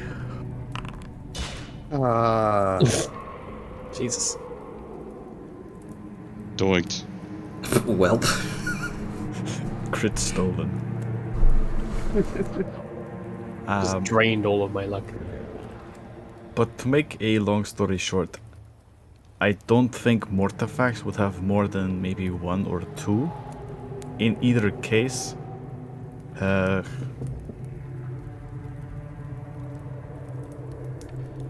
we don't know. We haven't seen her there, we don't know the layout. Could be she has a giant chamber full of nothing but those more bodies. I don't know. Oh, this is just great. I do know one thing. One thing it actually made me notice now. During the time we went into the chamber to fight this squid thing, all of the bodies were sleeping, for lack of a better term. They could easily just be killed then and there. So, if she has a chamber full of more of her, and we find it before she finds us, well, problem solved. We gonna have to fight her again. Likely we Okay. will have to fight her again. we will also have to deal with her followers as well. Oh, right.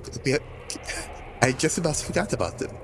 Great. Yeah, lots of angry Dragonborn. I do not think they will give up lightly. Oh, there's a dragon lance there too, if I do remember. Well, mentioned it, if I've yeah. been, if what I'm thinking makes as much sense as it does to me, we just beat her ass and sent her packing. Now, if I were in her position, I would be pretty pissed, and I would want everyone under me to be going out and looking for us.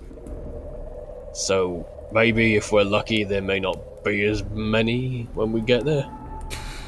One can hope. That is very wishful thinking. I would mean, like gotta to be keep an optimist in the Morbog, otherwise you are shit out of luck. true, and I'm hopeful that is true. The wishful thinking, I mean, because that would be so much easier. Perhaps if we take down Mortithax, that may be the last of that we'll see of her, and perhaps the rest will be sent running, demoralized. Sar just gives a look over to Liska. What's the saying again? Remove the general and the army falls apart? Slice off the head, and the body falls. In this case,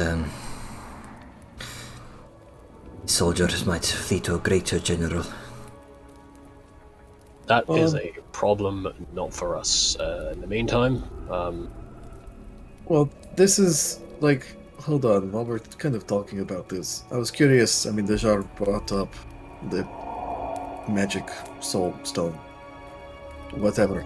I'm curious because while the whole doing a lot of damage and flying away was not beneficial, I think what was more an issue was the fact that we couldn't see her for the majority of that fight. Is there any way that someone can take care of that?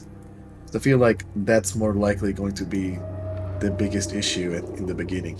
Yeah, we do not want to get caught unawares. I could use that spell I did last time, but I would need to guess her location. Zhao sort of thinks for a moment. I think I have something in mind. Oh, It maybe only lasts for an hour, but an hour should do.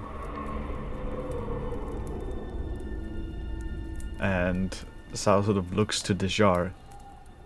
Do you perhaps know the spell See Invisibility? No, I do not. Damn shame. That would be exactly what we need. Look, my head was not in the right place, doing other things. Collecting spells was not my highest priority. At the moment. I might have Maybe something, we'll get lucky. but I need some time to think. well, what was allowing her to be invisible? Same spell we used on you before. Oh, can Yeah. you not just remove that spell on her or something somehow? Oh yeah, We you lot can dispel it, right? We could, but the issue is most spells that can remove other spells requires you can see or touch. Well, out of character, luckily, dispel magic doesn't. Yeah, it's literally just it's like in an area you go kapow and magic stops. Yeah. I know, but again, taking it from a character point of view.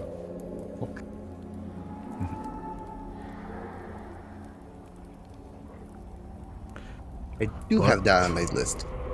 We can possibly find a way to do it. I might have something actually prepared for it, but I need time to think. Well, just in case, I'd say have that ready on the road in case, any of her lessers start using the same tactics. I mean, they're less dangerous, but the sooner we can see the things that are trying to kill us, the sooner we can kill them right back. Very true. So you guys are talking about the spell magic, right? Is this in or out of character? In character. No, I think that outside. is- Sorry, outside of character. Sorry, I was a bit tired. Yes. Yeah, we're talking about Spell magic. Yeah, okay. Just I just found this just in case it changes anything.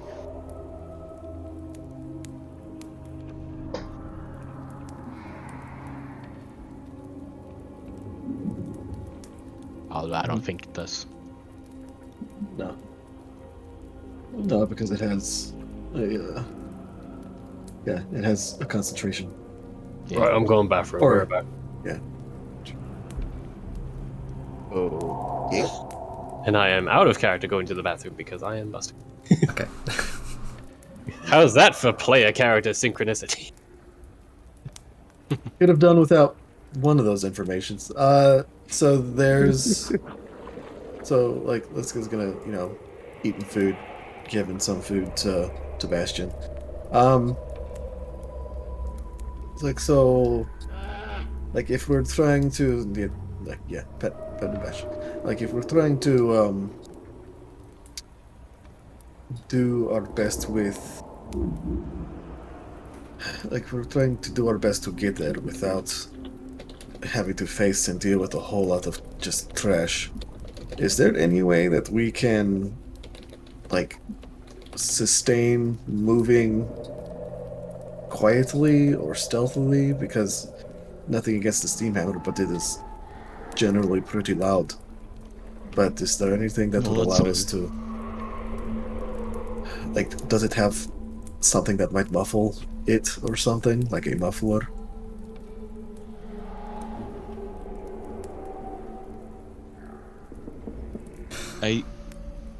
Well, I can make us more stealthy, but it only lasts for an hour and only affects creatures, I'm afraid. Not inanimate machines.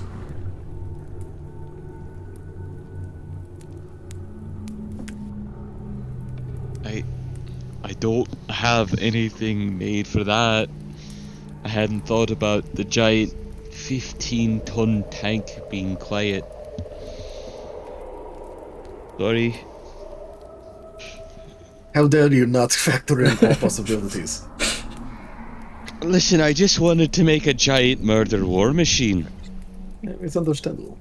Normally it wouldn't be an issue, but You it know, is I very took much not inspiration from stealthy. yours. They're quite nice. Yeah, they are fun. A lot louder usually, though. Yeah, well, yours are belching black smoke. I don't quite Yeah, like that. it helps, conceal your army's movements.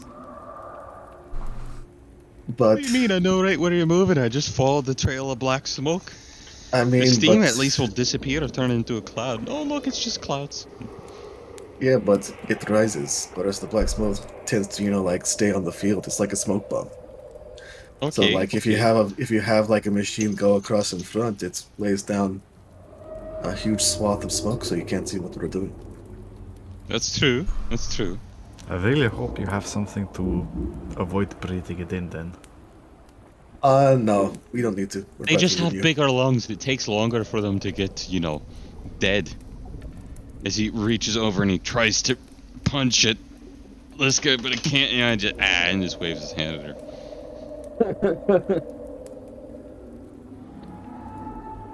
The biggest mountain folk makes the smallest dwarf. Liska, Yeah, how old are you? I'm let's see, what time of year is it? Yes. I am 147. That's young, right? Yes, very young. Liska. Well, not very young, but like We'll have to feed the stray cats. most people would say like maybe early 20s for possibly a comparison. Liska. Yeah. I'm 13. Okay. I You're think tiny. It's understandable. Yeah, I think you have people in your country who are older than my race. How old is your race? About 300, 200 Yes. maybe. Then yes, definitely. Most people in the Ragnarok are older than your race. This world is too big. It's, you have a place in it, regardless. Yeah. But I am glad to have you by my side, Granka. Yeah. Grunka, Yeah. is it? Hello. What did you do during the fight that made you bigger? Oh. Right.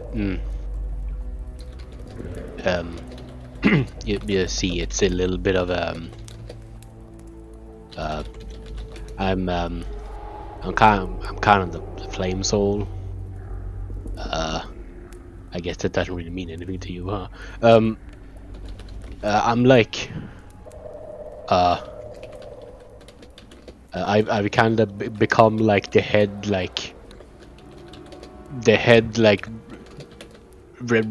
religious figure, kind of.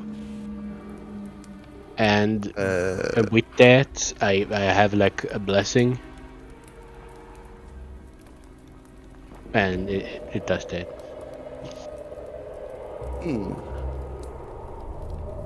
It's like, you know, I just kind of like, I got blessed by fuck, I forgot what his name is. Aaron, what's his name? Gix.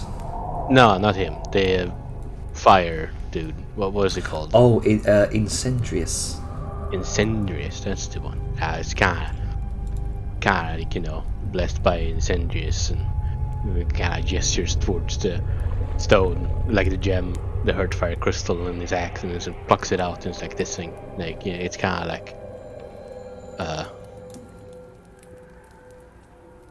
plucks it back in.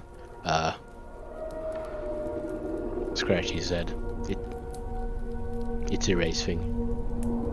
Like, Okay. I don't really know how to explain it, but yeah, I can do that. It's kind of like, blessing thingy.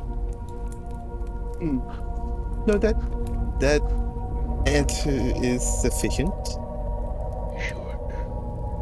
You sure? For now, Okay. till we leave this place, we could probably head over to the shaman's mantle. I can look up something about that. Okay. Okay. Well, I mean, if you. Okay. You. If I have more questions, I'll ask you. Okay. Yeah. Thank you. So, shall we get the move on then? Yeah, I think it's time we start moving again. Right. He gobbles down food. Go ahead. No, I was just gonna say before we go to the travel map, I'm trapped in the darkness, Jana. Can you pull me out of it? Wait. I accidentally went into the barrier and now I can't move myself out. There we go. Poor man. You only went to shadows. pee. Man accidentally walks past the barrier, cannot re-enter. Man goes to bathroom, doesn't come back. Lost forever in Oh no. darkness. Right, as Question: did Velm give back the big soul stone? Because he would want that to sort of, Oh yeah, he would have. Like once Yeah. he was done comparing gemstone to it, he'd just hand it back. very good. okay. 'Cause he's just, Oh yeah, it's a very valuable and rare thing to come across. Oh, I got one of those. Follow-up question, Jenna. Which module is this fancy new UI under? Because I'm trying to get in my bag. Normally, with the bag of holding, I can look at edit, and then it'll tell me the value of things without me having to yeah. shit out. But it's like transparent now and doesn't quite Oh, work. right. Okay, so if you go into module settings, RPG-styled UI for Foundry VTT, there should be an option there to there disable it is. on a player-by-player basis. So you can feel free to disable that if you like. Thank you very much. Because as nice as it looks, I wanted to give it a shot, but it was Yeah. fucking with Understandable. usability. Okay, so as Severe kind of helps you all pack up for the morning, you all begin to set up back onto the road.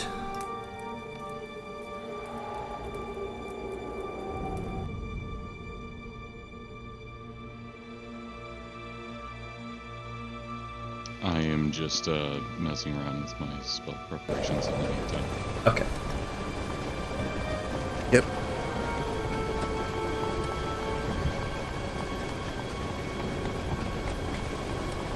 So, continuing your journeys, you're finding it more difficult to travel now that you've headed away from the mountain steps.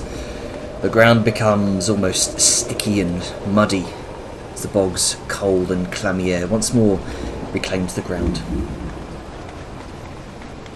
The fetid mists begin to return once more, and at certain points of the corners of your eyes you'll again see stretched and warped features within them, reminiscent of elongated wailing faces. You can see the occasional distant structure or tree reaching up from the bog, but the lower portions are almost completely covered in this sticky, sort of dried out tar-like substance. As the way mud might sort of partially dry out but remain wet and sort of grotesquely moist texture. The stench is unforgiving to the nose, and a faint yellowish green miasma hangs in the air. You've gotten You've gotten used to the stench of decay in the bog here, but this is near overwhelming.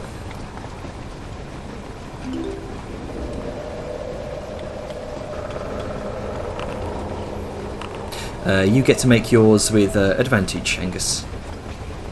So I hold alt for that. Yes. correct? Oh, question, Jader. Mm-hmm. Don't people with sorrows get to roll for fancy things? Not quite yet. Oh, okay, Oh yes. sorry. Oh right. I thought it was after arrest of it. Yeah. After arrest. My bad. Yeah. Oh yeah, I rolled a nat 20. I didn't even have to roll anything. So, what the fuck do I do? Same. I'm curious. Yeah. I have a sorrow. If you have a sorrow, go ahead and make a wisdom save from your rest. I also have a sorrow, so wisdom save. Yes. Oh. Well, there you go. Even though the sorrow I have gives me -2 to saves. Well, thank. 16. 16. Is Webby's help being Gurkha's support spider? Yeah. Emotional support. Unfortunately, not you don't quite shed it. You were just one shy. Rip. You know what? Fuck you. Flash of genius. Oh, Wow. well, there you go. My brain just exploded inside of my head. There's too much smarts. Yeah. And let's see, both of you gain, as you overcame it naturally. Just Do I have to roll again for a sorrow? No, no, you don't. Hang on, why is that? Because of sorrow. Oh yes, here we go. Here we go. So you overcame hopeless. So you gain hopeful. Yeah. Oh, friendship.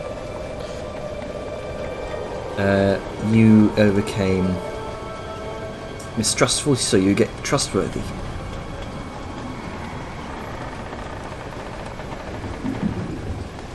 Boy. I don't see what the hell this does. I'm just gonna say this. My fucking god, this is strong. Yeah, that sucks that you can't get a boon unless you recover from it. Yeah, but I now have advantage on all saving throws. Oof. Yeah, That's that's powerful. very hard. Nice. Tried to look at Very mine, but different. You just tried to look at mine, but look. you just click on the name of the feature there. Yeah, I'm trying, but it doesn't. Yeah, forgot edit. Back. There it is. There you go. Thanks. Okay. Those you both recovered from your sorrows last night, which is great. Okay. Let's see here. Sayun, go ahead and roll your Constitution saver from earlier.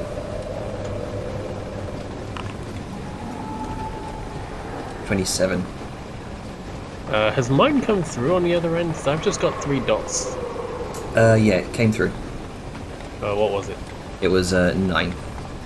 Okay, well, I am going to indomitable that. Okay. Here somewhere. My UI wasn't being stupid. There it is. Resource usage. Reroll that con save, right? Mhm. Yeah, 21. there we go. There you go. Deal of stomach. Okay, so the jar. You begin to feel woozy. The urge to regurgitate whatever you've recently eaten burbles up within you. Bastion across the ground in front of him. Be careful, please. attempt to go to a window and try and burst whatever's coming, trying to come up. Yep. No, please, not in the new. Yeah, not inside. There Ja. aren't any windows, by the way. That's a roof. You probably just want to hurl up back, honestly. Well, yeah, that's fair. Deja, you are Open the door, lean out. both you and Bastion are poisoned until your next long rest. Oh, great! Being a wizard. So what is poison? It's like disadvantage on stuff. Disadvantage on attacks and I think ability checks. Right. Those up front, from either Severe, Salyun, Liska, and Angus. Go ahead and make a perception check. What do my special eyes see? Not a lot. I'm driving. Yep. Oh well, Sal gets to see all the horrible things. Well, Once So again. many crits. yeah. Oh, right. I need to do that. I don't even know. It's a pothole. It's okay though, because it's in a tank. Deja, I didn't call upon you to make a perception check. You are too busy puking your guts out. Do I need to there you make go. one? No, just those up front. Okay, good. Okay. That's understood. Salyun, sorry. What You're, kind of horrors are you expecting me to see now? well, you're just about barely able to see through the fog. What looks like humanoid figures almost entirely caked within this blackish green substance, affixed to tree roots, or are those just sludge formations warped into these horrid shapes?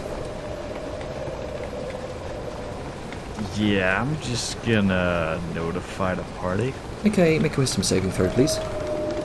Oh boy, the Oh, curse no. of being perceptive. And as you kind of notify Severe and Liska about this, to sort of point them in that direction. Jesus Christ. I'd All also, the crits. Liska, I'd also like you to make a wisdom saving throw, please. Okay. As Salyun points this out to you. Okay. Question. Mhm.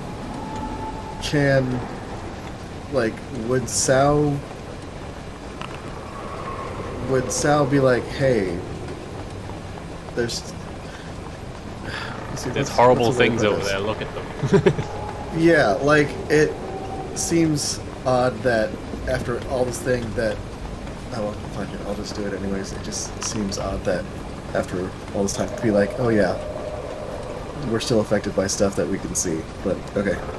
Continue. Yeah. Either way, Sal would actually just tell people like, funky shit up ahead, be aware. So you all managed to save on that. Fuck you, more Bob.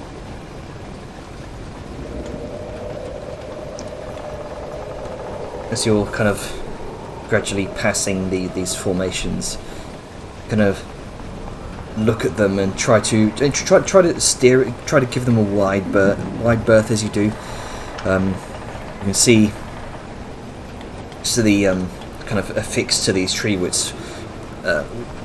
They do indeed look like some sort of vaguely humanoid shapes. Kind of, it's like they've been encased in these. Oh, what's that one Greek town that got destroyed? But Pompeii. That's it. It's like Pompeii if they were caked in like hardened tar. Nice. And just kind of clawing at the tree roots, trying to scrape their way out from the waters, which you can now see are almost blackened.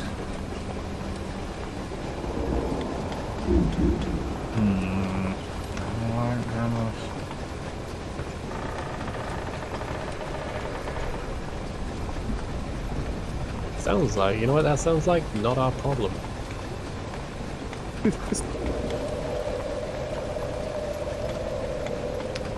I don't know what to do, currently, because at some point I'm curious, but I also know this is the Moorbach, and likely whatever we're gonna encounter is gonna beat the shit out of us. Yeah, and Valen's also stated that we shouldn't dawdle if we can help it, considering, dragon threat. Okay, then. So you continue on. Occasionally, a wheel of this new wagon of yours, Velen might, sorry. No, continue. Alright. Or a track of the steam hammer might occasionally kind of snag on a pothole of this black sludge-like substance. Then this gas kind of give it a hefty shove to get them moving again. Bastion. These wheels are made of metal now. Oh yeah. Bastion is also struggling with the terrain. His gait is slow, and he kind of bleats in frustration. He's looking a bit sickly. You see, kind of slightly caked with the sludge and floating in the molasses. So you see this first. More bodies. They're easy to mistake. They're easy to miss or mistake for pieces of driftwood or a large root. There aren't many of them, at least compared to all the other kind of exposed roots of this place. And as you look closer, these bodies are grossly distended and bloated.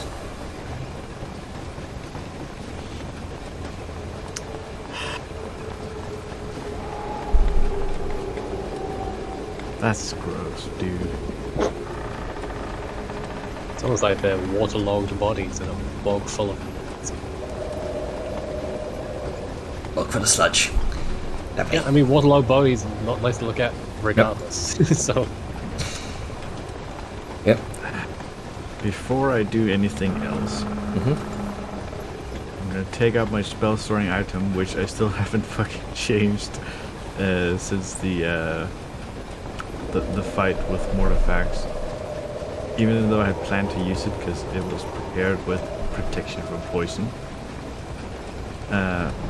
I'm gonna toss it to the back wagon and just tell Vellum to bonk Bastion and Dejar with it. It has to let go of the reins very briefly, fumbles and stumbles with whatever she threw back. I like to imagine that Grunka is the messenger with that. He just goes up the side, grabs it, go back to there, and then go back to the middle. Yeah. That sounds more feasible than trying to throw it. Yeah. Yeah. Yep. But the TLDR is Sao will message Vellum over the earring with instructions. So I just Okay. pull this thing and then just... Lightly tap them somewhere and they should be fine again. Okay. Collier, take reins, please. Alright. And then first gonna just gentle tap to the horns. The probably part that's gonna hurt least on Bastion. Alright. Hopefully that does whatever Sal hoped it does, because Valen has zero idea. Is this wave of sort of a verdant green energy that rushes through Bastion, and suddenly he seems a lot more stable on his feet. He kind of shakes his head, flicks his ears, and he seems to speed up a bit. Alright, well, we know that works. He's gonna walk around to the back. Well, more like slow down around to the back. Well, yeah. You stop and then you go down around to the back. Jar, poke your face out for a second.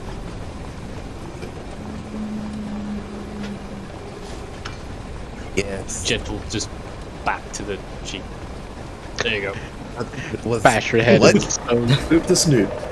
Boot this thing. Just like opens doors, gentle slap in face, walks off. Suddenly not poisoned anymore. Refuses to elaborate. Everybody is here.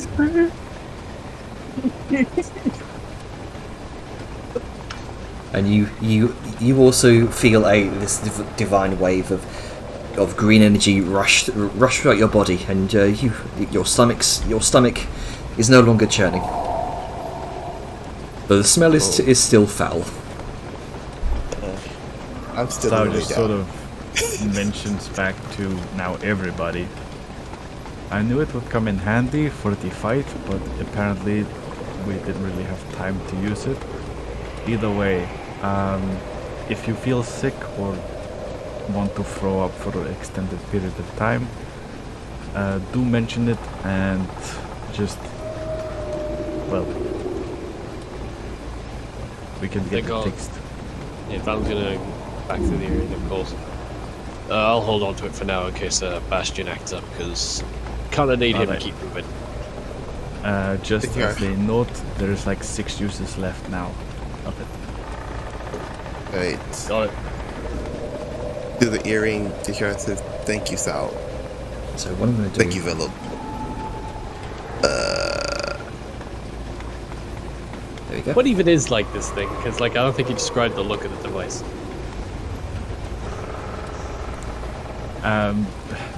The spell storing item is an awkward one for me to describe because it can depend on anything, really. I'm just gonna call it a cylinder.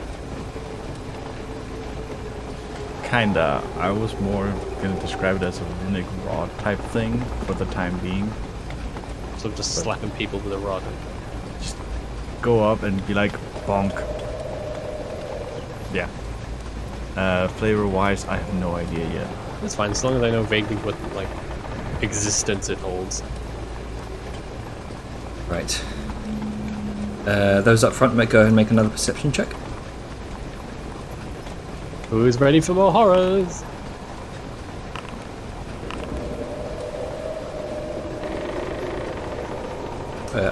Angus, do you want to roll perception, I guess? For what am I doing? Perception on this? Yes. I don't like looking around. I have to drive, but okay. Okay. You don't have to look to dive, you just have to avoid going off. Severe kind of makes his way through the tank a bit, and he kind of gestures off towards the south, and Back on the mountain. What is it? over there, you see, and he kind of points out. I don't. You're the second one to notice this, Salian. As the day has gone on, some of the fog has cleared enough for the both of you to see some distance away. To your south, you see down within a shallow valley, about 3 miles off in the middle of a massive expanse of opaque, fetid sludge. You see through the fog as it clears through this brief moment, so this massive ziggurat-like structure. And it has this deep list to one side and is partly sunken into the bog. Well, looks like we found the temple. That's it, Is it's further Severe away. pointing that out to me? Sao is mentioning this to everybody through the earring. Okay. Oh, We can see it means when closer. Grunker, Okay. so you have a vague knowledge of the surrounding area. To know that you're still a few days away. This likely isn't your destination. This may be a major structure in the Morbog, but probably not the sunken temple itself, or at least where it was pointed out to you.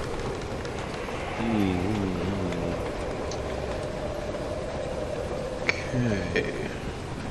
Could it be... Let's see.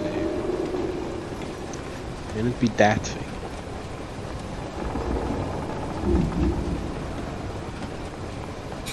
That looks like a listing temple. Quite possibly.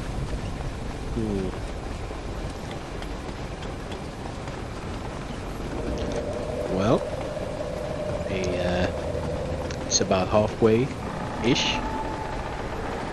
to the thing. I remember that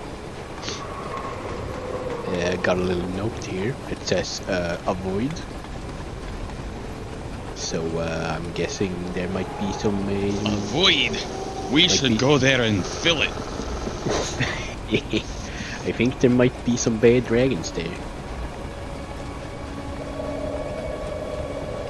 It said avoid on the Dragonborn map. No, I think that like we figured that because on the map it said like there are different like campsites and stuff, right? So I think I just kind of like wrote down, I circled in a couple places that was like just like avoid, don't go there because there's enemies there. Okay. I mean, Do we want to go in there and kill him? I kind of want to go in there and kill him, you know. Maybe they're not even there if all this happened, that maybe they like went back to her there. Maybe we shouldn't take any detours. Well, Is no, there I'm not any- necessarily thinking detours, but like, you know, sure would hate for something to be able to come up behind me and, you know. Yeah, maybe we should just check and see if there's like actually anything there. well, can't the Jar do her little like looky-loo magic thing? Yeah, where's your bird, Joe? Yeah, I will wizard it up, as you say. Well, I never said that, but I you do you. I just want to point out how insensitive it sounds like saying to Sharp, "Where is your bird?" I mean, she hasn't had it up for a while, and it was expressly Can't give you the stated like, bird. "Hey, have eyes in the sky." On plus side, You she know can what? be in relative comfort while she does it, instead of being just hanging out on the front of the wagon. I have, through the earring, I have a better idea. Instead of sending my bird, I would use a spell I've prepared, that can go way further, and I can view through it instead of through my bird, and still have my senses. Okay, you do whatever you feel comfortable. Okay, so Jenner, I'm going to cast Arcane Eye. Okay, so And this- how long does that last? And how fast does it move? The Watch it go slower than us. it's still pretty far up in any direction, but I think speed-wise 30 feet, All right. or So I'd still use the bird because it's faster in that case. Arcane Eye is useful, but if it's moving at the same pace that we are, then it's kind of a move. Well, Okay. you're also assuming that we'd be going towards the the ziggurat. Like, we can be going on a perpendicular to it, and the eye can be going straight to it. yeah. And with with my familiar, it's only so far I could view through my bird. Yeah, it's like 150 100 feet. feet or something, isn't yeah, it? it's about 100 feet. it's about 3 miles out from where you Yeah. are. Yeah, so yeah, I could easily do that with my Arcane Eye. Okay, Well- and how long does that last? The arcane eye? An hour. An hour. Okay. Yeah, concentration. All right then. So it'll take about 44 minutes to get there. So you have you'll have that last 15 minutes where you can sort of examine the area. Okay, then that'll be fine. All right, as you send your arcane eye out, and sort of and like a fire and forget sort of thing, you idly sit there, kind of reading through your book, as with one eye kind of reading through, and the other eye just seeing through your arcane eye, making your way over these deep, thick, almost endless tar pits. You can see there is a green haze clings to the top of them as you're slowly soaring over. The enormous ziggurat structure gets closer and closer and closer, and eventually, over the course of about 45 minutes or so, you can definitely see this is a massive structure, and it may have been larger in a distant past before the bog claimed most of it underwater. As you're hovering overhead, you see perception check for me through the arcane eye, if you will. Okay then. Perception. 17. You don't see any indications of movement. Although what you do see is what looks like a massive kind of at the very top of this ziggurat structure, on the slightly collapsed roof in the very centre, is a very large platform, and what can very clearly be seen is a number of offering tables.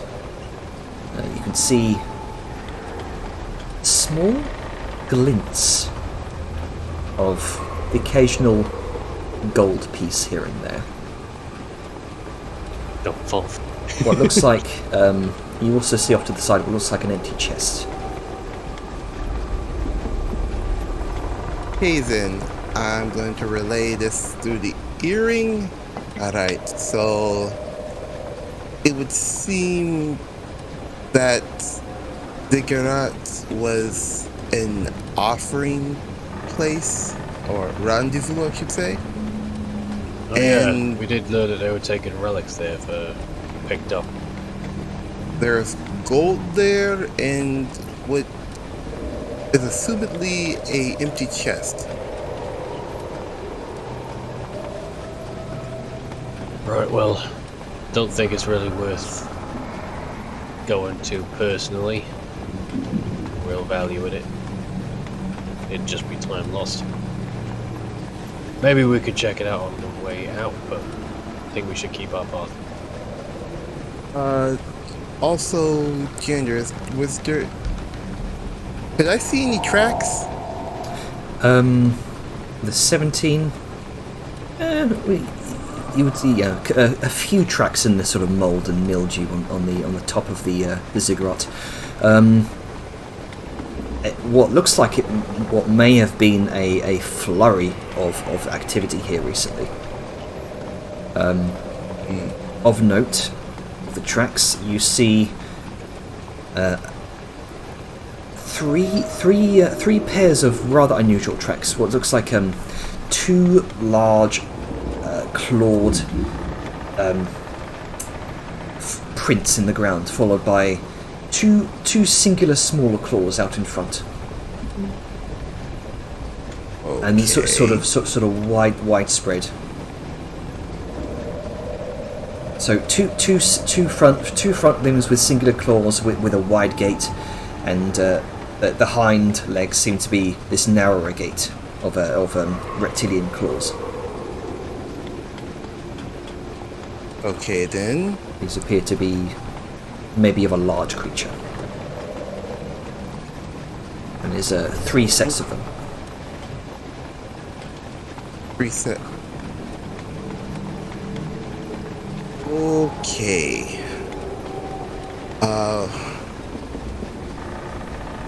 He's going to do the earring specifically towards Vellum.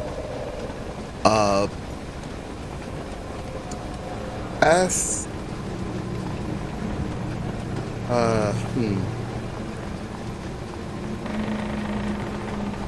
Ask Decalia if he knows anything about, or heard of anything about, large beasts in her time of being a prisoner.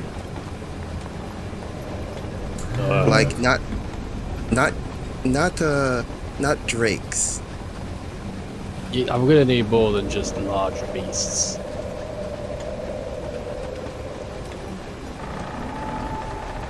I could descriptions, what it looks like. Tikali's going to kind of think for a moment. No, this was back to Jajar, because she's giving him nothing to really go on. Oh, right. Large creatures. Who fucking ate? Small. You also did you say Tikalia was doing this?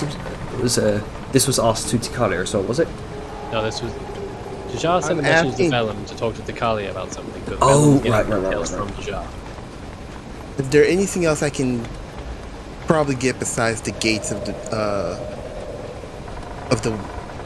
prince? Anything? Like, go ahead and make a nature check. Alright. Either nature or survival. Nature it is. Roundabout 20. earring. 26. These, this type of gate is something you've heard about before. Particularly, well, yeah, you're a bookish individual. You've read a number of books about various monsters, various creatures. It might be similar to a wyvern. Okay, a wyvern. Vellum. Ask if she's heard anything about them keeping wyverns. Okay. And then you'll sort of just turn to the guy after being done with the earring. Jajar said she'd seen signs of something called a wyvern and wondered if you noticed anything like that during your captain. And I think for a moment. Okay, again. She thinks really hard. Really hard. She's been nailing those like. Yeah. So many crits. Yeah. You can hear her head explode from here. I'm gonna ask right now. Since the start of today's session, has she not done anything else but crit? I'm just gonna check something real quick. Okay. So it's not a bug.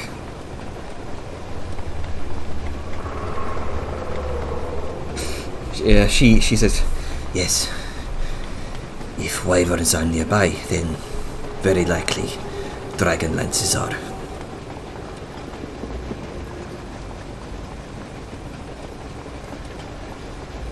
Okay then. And then Vellum will relay that information back to Jajar.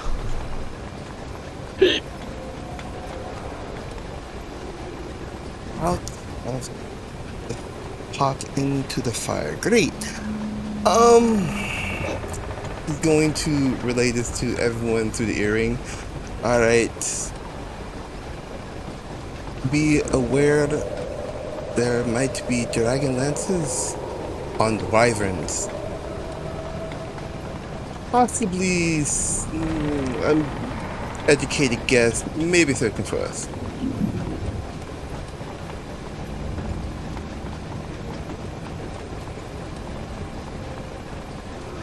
Alright. You continue your journey. The fog begins to close back in around you, making it difficult to see where you're stepping or driving. Since you're at the forefront of this, Liska, you kind of... Well, you and Saoyun both kind of peer through the fog to... You see something about 50 feet ahead by the side of the path.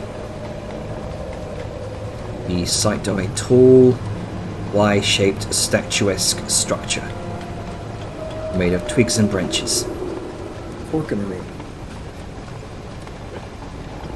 Yeah, it's easy to make. It's easy to mistake it for another tree, but the sight is familiar to you now.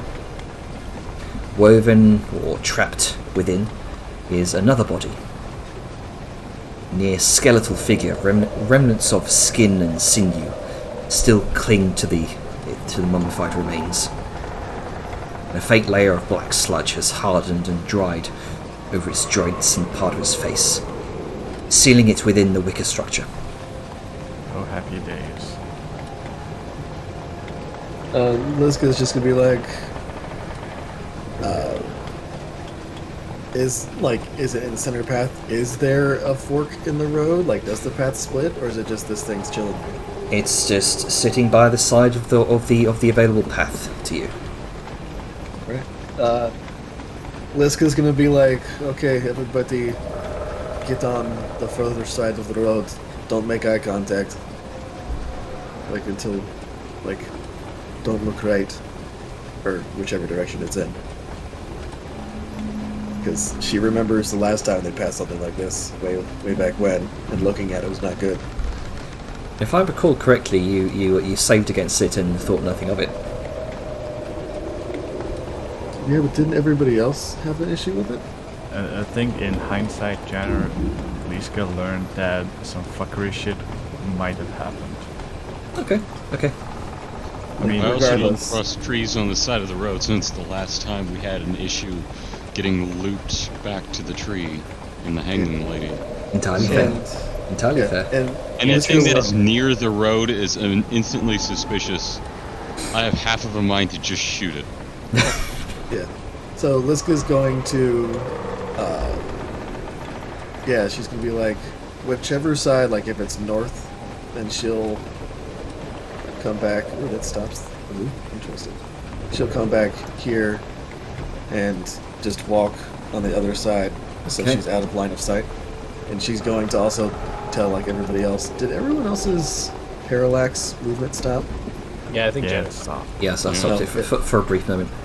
Oh, okay. I thought it was because like it literally happened when I moved my character. So I'm like, Yeah, did it I was do a that? very like identical point.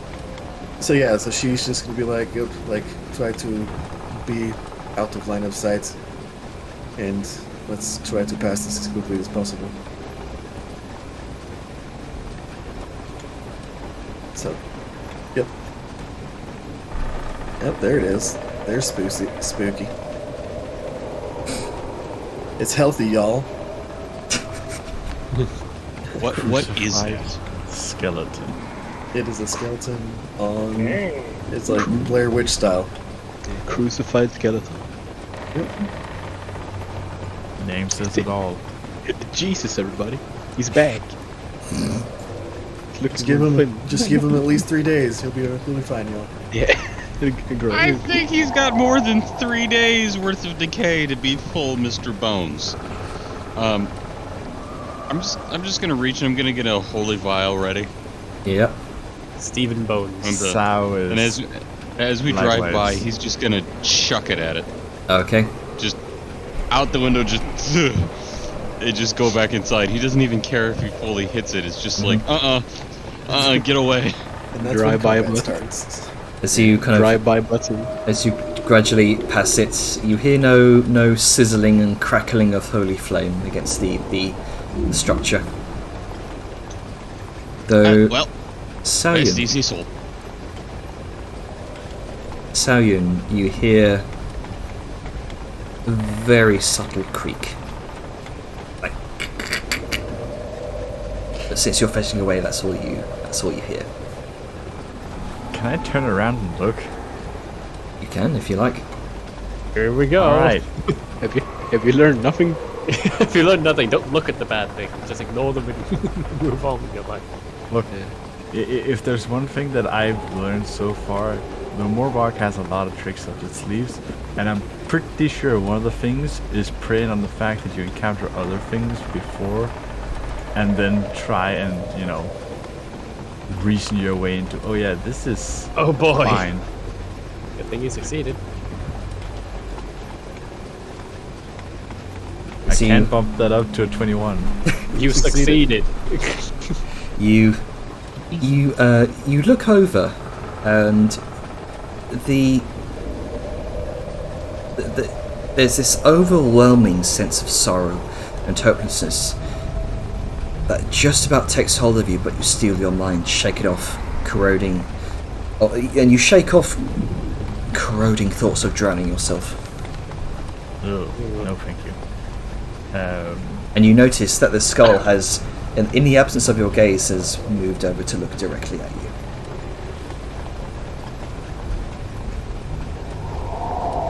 I'm tempted to chug a vial of holy water at the face specifically.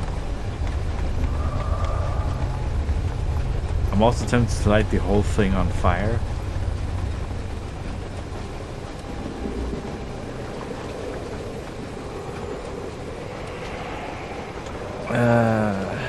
Here we go. Oh god. It's just fucking swooshed on in the frame.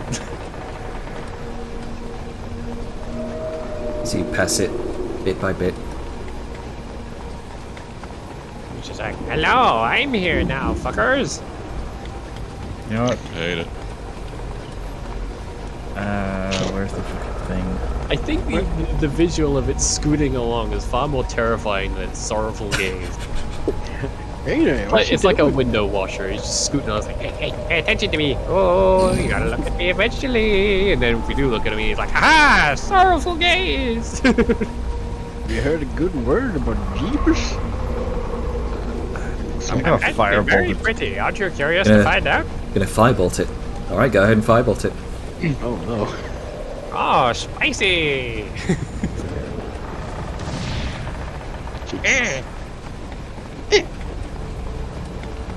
What did I ever do to you? You throw it towards the twigs, and the twigs begin to catch fire. Overreaction.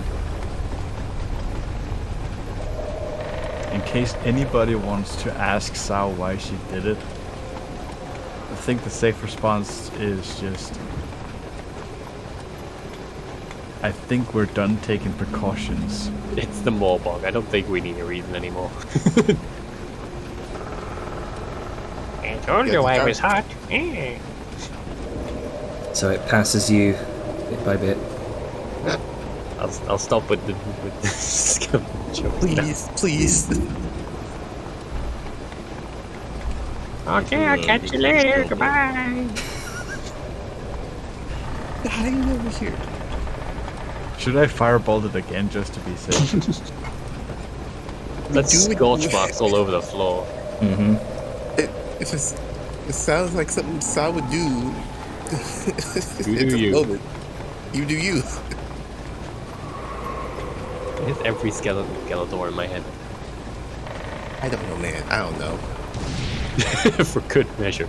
As you Yeah, I'm leaving. one last firebolt as the entire wicker structure is engulfed in flames, and you watch it gradually as it disappears through the fog. You see the structure collapse to the ground.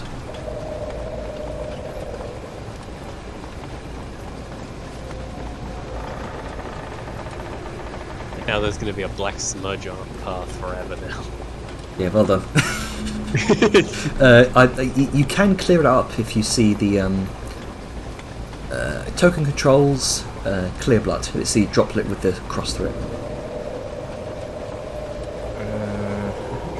Yeah, there we go. Clear blood. Oh, everybody has to do it. Oh, right, yeah. Okay. Yep. Yeah, but yeah. You continue your journey, trudging through the thick mud, small potholes of black sludge. The mist covers the ground. It's getting harder and harder to see your feet. Grunker, Severe, Sayun, you will keep your keen eyes attempt to keep the steam hammer on track as Angus attempts to deftly steer it away from these muddy potholes. Okay, so we're going to do 3 group skill checks of increasing difficulty here. This is a very active day. You're trying to guide the steam hammer as Angus is driving it through very boggy terrain, while trying to avoid these sludgy pits. Ordinarily, most other vehicles would have gotten them stuck long ago, but the steam hammer is built to navigate this sort of terrain. It's built different. So that'll be That you're right. Alternatively. yeah. So this is going to be let's see, 3 successive group perception checks between Liska, Grunker, Severe, and Soyun. If you just do survival checks like I've been doing to guide it since before this, like because it's been doing survival checks to like check the ground and like figure out what's a good path that would take its weight. Like, Right. it's always been survival checks to figure out the path. Okay. So we'll roll for Sayun, Gronko, and Severe with those perception checks, and then survival for you. Let's see. And if you all kind of pass this group check, then the Steamhammer gets to make a dexterity saving throw with advantage. But if you fail the check, then the save is with disadvantage. So If we do nothing, is it just a normal save? Just let him figure it out on. you just asked us to do perception. Yeah, perception check there. But Alright. but with a 19, we just you pass anyway. So okay. Severe, 20. All right. Oh yeah, by the way, in case anybody forgets, let's gain that thread of fate, by the way. Oh yeah, I've been waiting until like later in the day. So what time of day is it, Jenny? Let's see. It would be around 2 in the afternoon here. Oh shit, I'm late. I was gonna do it at 10. Yeah, you. There we go. I was gonna do it at 10, so I was covered for most of the day, but then I completely didn't realize how much time had passed. How do I get that? There's a thing called Gain Thread of Fate and Use Thread of Fate. It replaced it's two separate things, but instead of the one singular thing. Where is So it? it's in There it is. your In yeah. the- there you go. Consumables. Yeah. There you go. So you get to dictate when you get that 8-hour period of Thread of Fate. Cool. All right. So go ahead and make that dexterity saving throw for the Steamhammer. I will say you will be able to use your thread of fate on this because you're the one controlling it. I also have a question. Rather than it just having its own dex, am I able to add my proficiency with the vehicle? Let's see. Your proficiency would Because I'm be driving it? +4. Yeah, why not? Saving throw. Why not? I mean, it's a vehicle. Vehicles apply proficiency. Yeah. Saving throw. 6 plus 4. Didn't they all succeed their checks, so he gets advantage or something? Yes. So let's Yeah. roll that again. 18. There we go. 18 Going through. plus. Okay. How do I... Oh, Are you rolling or am I rolling? You Oh. told me to roll and then you rolled. oh, sorry. Fuck it, you've already rolled, you do your stuff. Yeah. So 18, 20, 22, that is definitely a success. So, you managed to get over a few of the first potholes, kind of using, just getting over them with sheer force. You're kind of revving the engine, trying to, great big blurting sludge out of the back of the steam hammer. Grunky, you're being careful to avoid this sludge. Yeah, I'm not stepping in the stick. All right. Dude.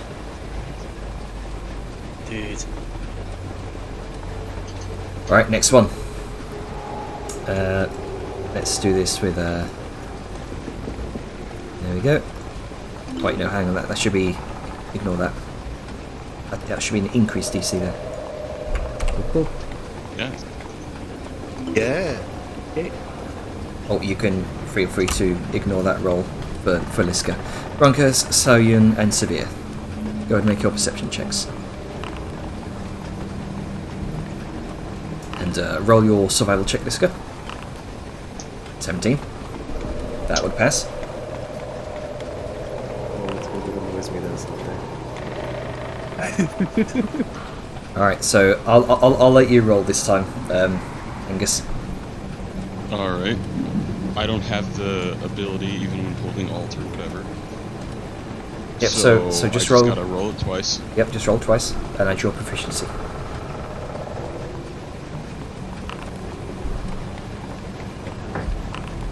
Alright, so 18, 22 again. 22. That passes a second time. Hooray. Alright, so third and final time. Let's see.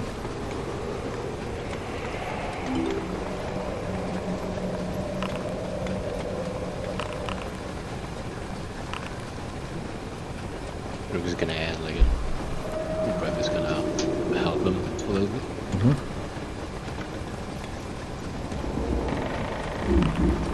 So that's 20. 20, okay.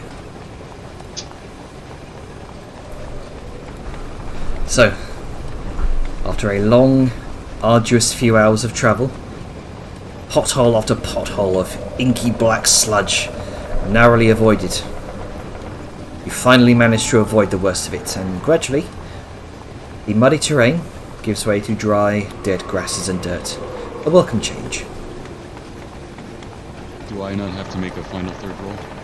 I thought we did three of them already. 1, 2, 3. Yeah, we did 3. Oh wait, no. Yeah, you need to do your deck save, don't you? My bad.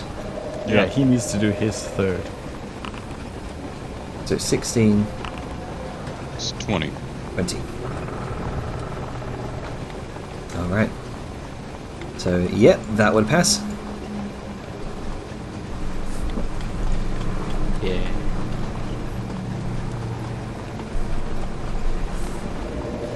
So you rev the steam the steam hammer one more time, getting it out of this deep ditch that's managed to kind of find itself in.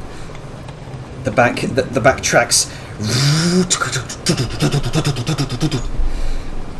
spraying mud, sludge everywhere. You Sorry!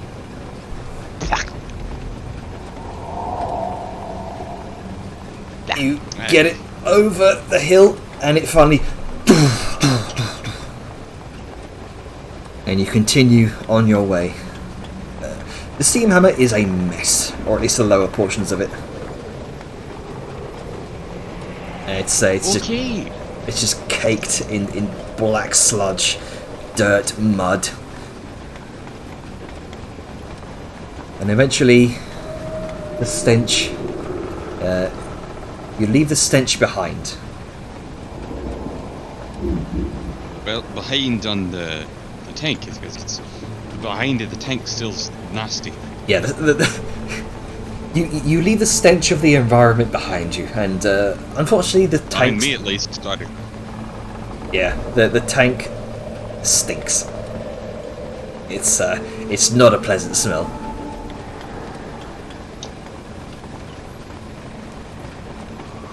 And with that, you begin to eventually find your way to another camping spot. However, this day has been absolutely exhausting for you. The sights have been very disturbing, to say the least.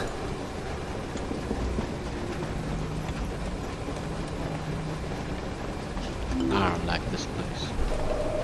Oh boy, time for spoopums. I succeed without needing to use my mind stone. Same. Still holding true to the old Porticalian. Let's see, I had advantage on this, right? Because it's a wisdom save, right? If it's based on that thing, is it applied automatically, Jenner? If you got a thing that it would apply automatically.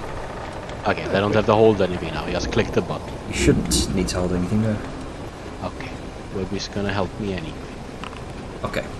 Oh, Because, you know. You know what, I'm gonna go ahead and inspiration. Or I'm gonna use my thingy. What's it? so 7, 8, 11. I don't think that would succeed either. No, but I mean, like, did roll with advantage? I can't see. Yes, if you just click the number there. Ah, I rolled it. 8 and that one. Oh, damn, that's a shame.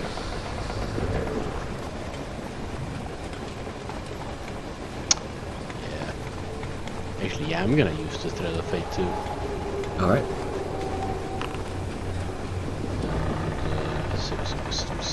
They would put this bit with advantage too, or is it just normal save? With advantage too.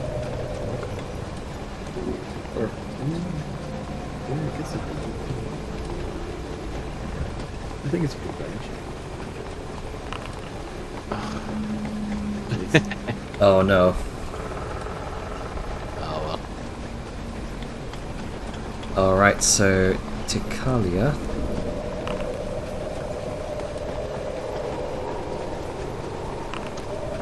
Yep.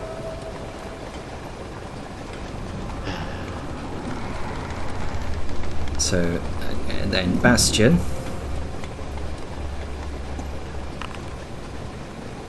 Oh no. 4 dice.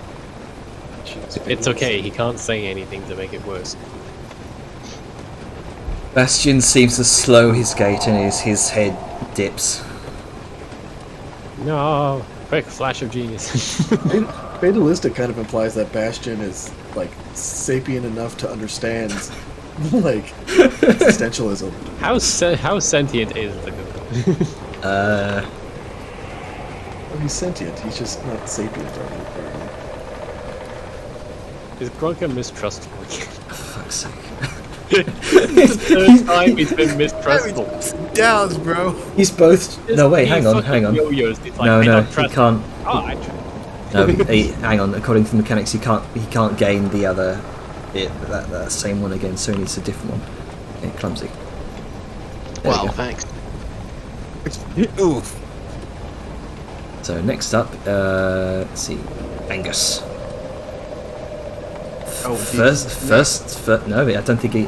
Wait, hang on. Did Angus? Wisdom saving throw 16. I don't think that would make it. No. Damn. 16 doesn't make it, No. even though I've never failed anything, and I don't have any stacking debuff? It's, Or is it just... DC is slowly increasing. Yeah, We're over getting into I thought it was if you failed it increased. No, just the longer we we're spend getting the into more the depression, harder it is to so- save. That sucks. all right.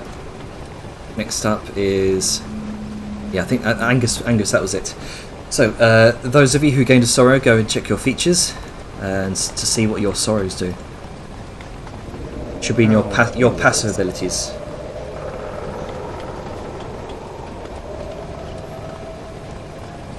Oh, that's not great.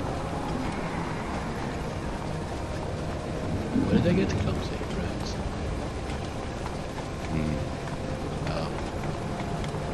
I would flash of genius more of you, but I only have 4 of them, and spending them liberally early on has kind of put me in a spot where I'm like, ah. Yeah, So that's do I- the. Oh, So I do both. So do I have both trustworthy and clumsy at the yes. same time? Okay. Weren't there That's something about you interesting. can't have a You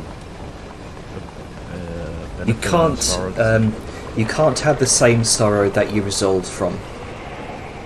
Ergo, you can't both have mistrustful and trustworthy. You need a different sorrow. Can you be sad and addicted? Depression has many flavors. All of them salt. All right. So gradually, after an arduous day's travel, and unusually clear of any threats, of any The sorrows information. in your features under your passive abilities. No, how do I see, like, the rules of it? Oh, Sorrows themselves. Directory. It should be in the Morborg article.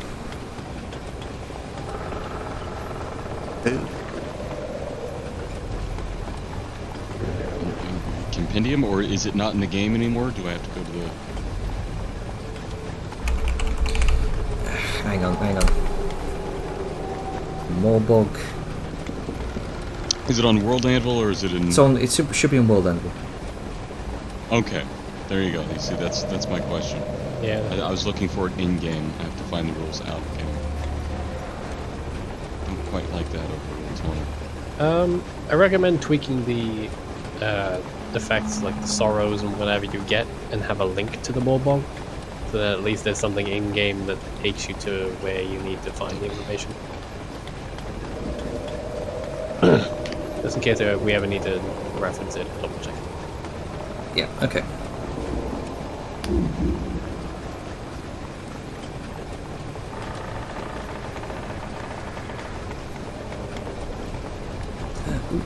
Let me reply to this whisper.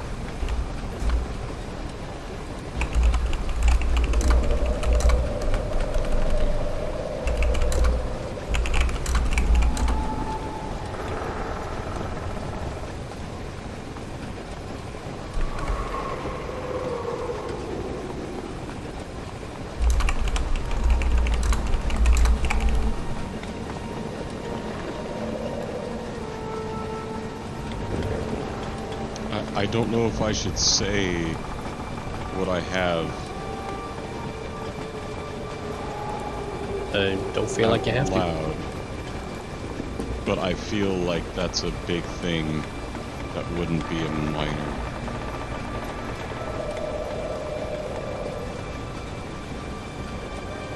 But since it's been said he would understand now, hey. I'm gonna do a thing.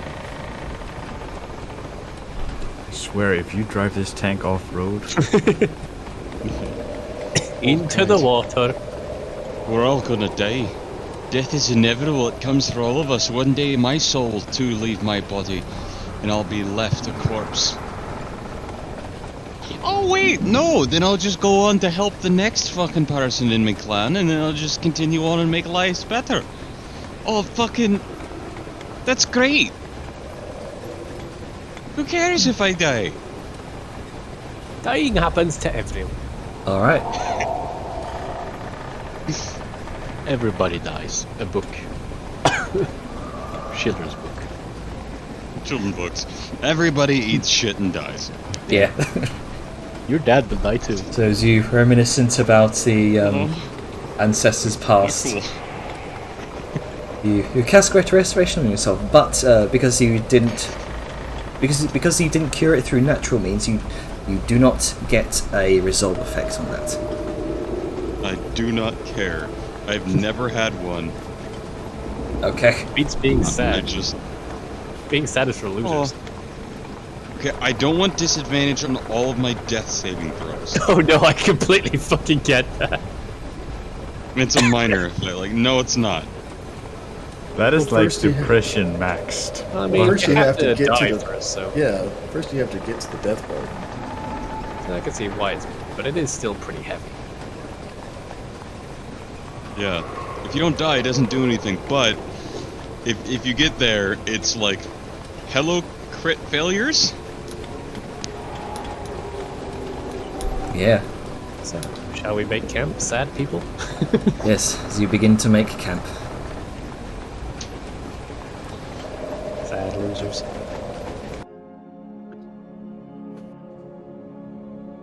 My Aren't the god. sad losers just Grunka, the Ram, and That is the wrong camp. This is, I was gonna say, we got a new outfit. Oh god, we're back Yeah, here. did we go back in time and some shit? Yeah, this is not the No, right This camp is just at a all. flashback. It's like, hey, we you all remember that blacked time out. we all did blacked that? out in the Morbog, and then just woke up with a bunch You of. were dead trying bodies, to like, cross oh, the border. It's like, I guess. Yeah. No, it's just Takalia flashbacking to when we rescued her. Yeah, in yeah, her yeah. sadness.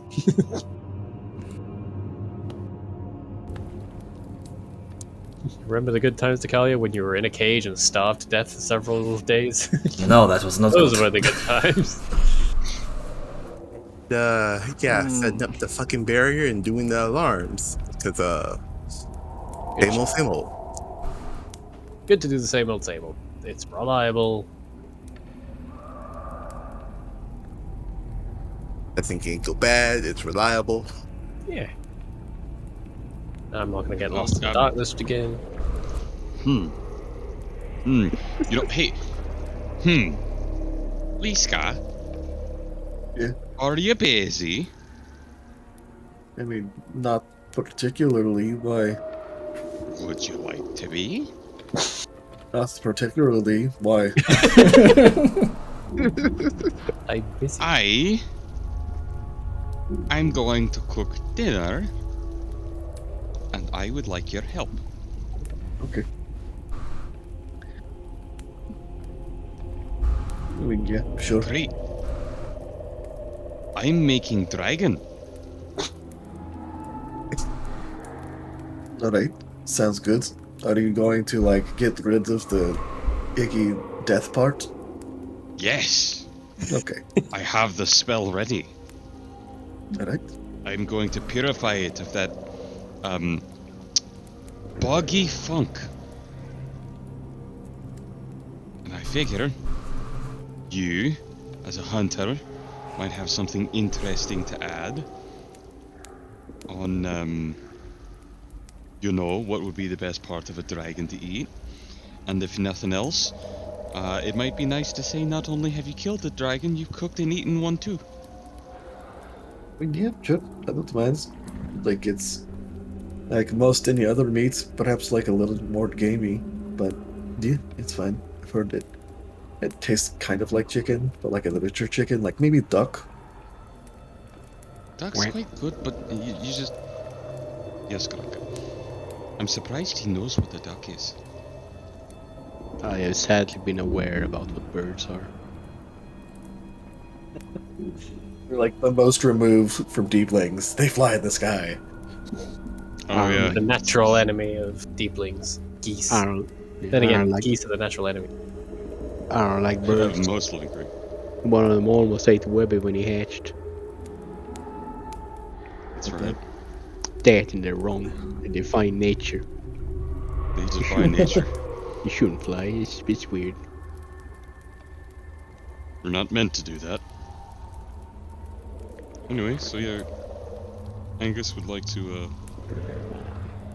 cook some dinner, and he'll cook up dragon, and would like to do that. And hopefully get Liska's help if she wants, and spend some time talking to Liska, hanging out with Liska. Yeah, sure. Okay, so as you begin Have cooking up, anybody do something first. yeah. I did want to briefly check in on Kalia because sadness. Has her demeanor changed at all? Because I know mechanically she failed the save, but as a person, I can't act on that information unless it tells. Vellum likes making a point of checking in with everyone, especially those he doesn't know very well because he doesn't know their mental stability. Severe's been here, like his job to go through. Everyone else he knows has some hardy mental fortitude, but Takalia is the unknown factor.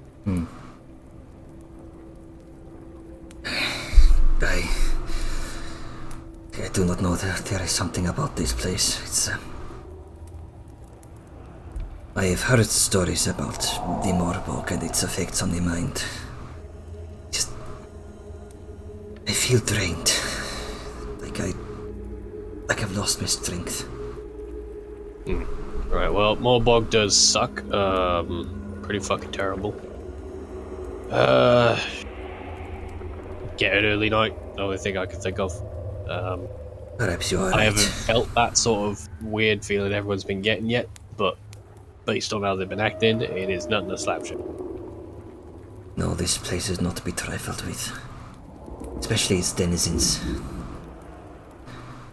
In the brief time that I have spent here, I have seen many horrid things. There's a lot of skeletons around the place, that's for sure.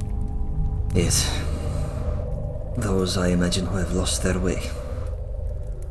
Yeah, I mean, I guess it bothers other people more than me. Back where I've come from, if you took a walk in the sands, you see the occasional skeleton. A lot more bleached than these lot, though. But I don't know. Either way, try to ignore everything that you see on the road, unless it's trying to kill you. In which case, punch it in the fucking face. She kind of grins a little bit, which is unusual to see for a dragonborn. They don't have It's these. probably very imposing, just rows of teeth. Yeah, it's just kind of rows of sharp teeth, but some semblance of a grin. Well, it is good to keep a good. It's handy to keep a good sense of humor here. No, I was serious. Like there's like bones in the desert. You just random looking at them. Never been to Far East. Sorry, what was that? Have you never been that far east? No, I have not. I have not journeyed far from my homeland. I do know of other clans that are.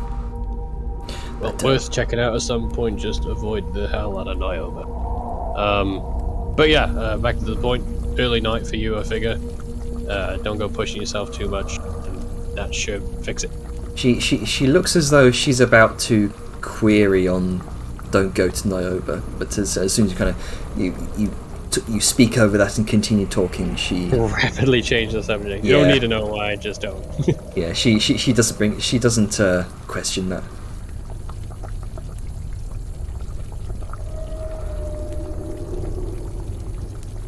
What is your story? What brought you here? Specifically to the Morbog, or just in general? Yeah, to this place. We're heading to Tectaos, and there was some shit we needed to do, and we needed to go through here anyway, so that's about it. Certainly an interesting route to take. Get to Tectaos. Normally, I would imagine most people take the boat. Yeah, but a couple of people had some things they needed to check out here, and it didn't seem as bad on paper. Now we're here, it's pretty shit. I suppose. And again, I don't think any of us thought there'd be a fucking dragon. Fair. I suppose that thing behind us would not go on the boat anyway. Sorry.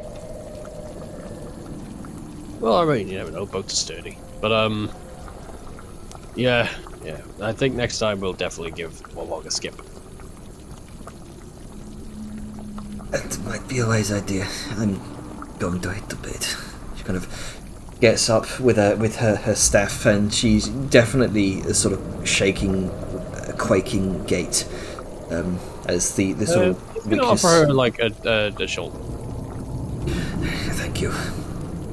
That she kind Going of to bed without dinner? What? I don't want to impose. I have rations. I'll get Angus to bring you a plate. Did we even have enough bedrolls for you? Like, we got a lot of people here. I am not sure how I feel about eating dragon. I'll be honest. I got some honeyed ration. You can try one of them. Probably a bit better than the stuff you've been having in your pocket. Thank you. Back to that bedroll. He's like musing to himself as they head over to the tent. Yeah. I don't think it was ever addressed. Is there enough beds to go around? Tikali is no. Tikali's mainly just been sleeping on the other furs on the floor there. Right. You are not going to get a good night on those. Come on, go to the wagon. Okay. Look, I do not mean to impose. I really don't. No, shut your face. You need a proper bed for proper sleep, and I did not know you were sleeping on the floor this whole time. Yeah, I offered her the bedroll that you don't use that I got for you. I think Samir using that one. I think Samir has his own. That one. I think. We really need to... Yes, Savir's got his own pack, his own. I thought Bastion was using that one. Like We this guy looks really need to outside get a and better Bastion's stock like of sleep sitting on top of arrangements. it. It's like a little fucking... A little bed for it. Right, point is, sleep. Okay. Closer in, Hey. closer to the door. Great, isolate her. That's what she'll appreciate. I mean, she ain't gonna look at the environment. So that helps. And honestly, Angus, that wagon is real nice to just sit in. It's so peaceful. Oh, well. Feels like the world doesn't exist outside of it in this case, because just fuck, everything's so depressing. I was trying to go for like the mobile church vibe, you know? Yeah, I noticed. It's not too imposing with its religiousness, but I can appreciate the subtlety. I mean, I have a giant mural on the outside of the door. I don't think subtle is the correct word. Well, I mean, that's what the outside has to look at. I'm talking about inside. Like, inside, it's very low-key. It's got a nice feel to it. Oh. I can respect that. Okay. I thought it was a bit loud. Maybe I should have turned it up more. But hey, oh, if you like it, I mean, that means I did right. So, you know, good to know. Yeah, you did right. It's not to be. Actually, no. With them, I will be completely that kind of person. It's a bit jealous to have it too gaudy, you know. Oh, yeah. So you got the right balance of it. Just enough to tell the nasties of the world to fuck off, but not too much that it bothers you.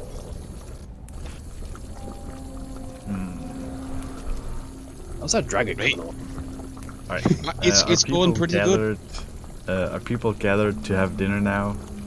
I think so. I think they're gonna cook, and Angus are gonna have a scene. I just wanted to get that out of the way. Oh, yeah, check your DMs. Oh, I love that nobody knows how many beds we have. Oh, It's like, we wait a know minute, how many they have beds. one? No, he I know brought how his many own. beds It's we like, have. oh wait, no, wait, shit. We technically have 7. I stitched 2 together to work for Liska. Yeah. Just the idea that we're bumbling around. yeah. Well, I imagine you have enough beds, including Venom's cart. Yeah. And All Vellum right. sleeps in his own cart, so there's often an empty bed in there. Well, I mean, it's a double, but yeah, you could easily fit another person in there. No, I mean, I got a bedroll for you. Oh, that's what you mean. Yeah, the tent. Then I bought everybody bedrolls and put them in the tent. Sable. I remember that now. Just in my Table. brain, I was like, we got Okay, extra wh- people. It's okay. Webby likes it very much. There we go. Webby has the bedroll. You have your own thing with his own little web pile next to it. Hey, Sable, let me try and get your attention. Alright. It's been how long since we established that the tent has enough bed space for every single one of us, and yet every single time you have decided to sleep in the wagon. Vellum has his comfort though. I know. He likes sleeping in there, but like the second we started getting NPCs, I lost track of how many beds we had empty.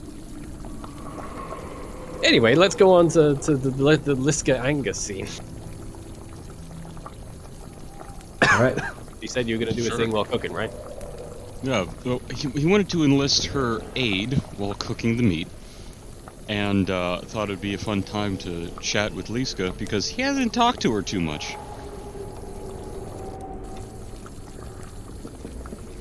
If she's at all interested in that. Yeah, that's fine. She's just like, he needs me to, like, move around and lug this heavy shit. So Yeah, And the the red rest like of- heavy dragon meat. yeah, And that's the what right- she's. Here, that's hold what this she end said. while I take out my huge meat cleaver. No, I promise I won't get your fingers.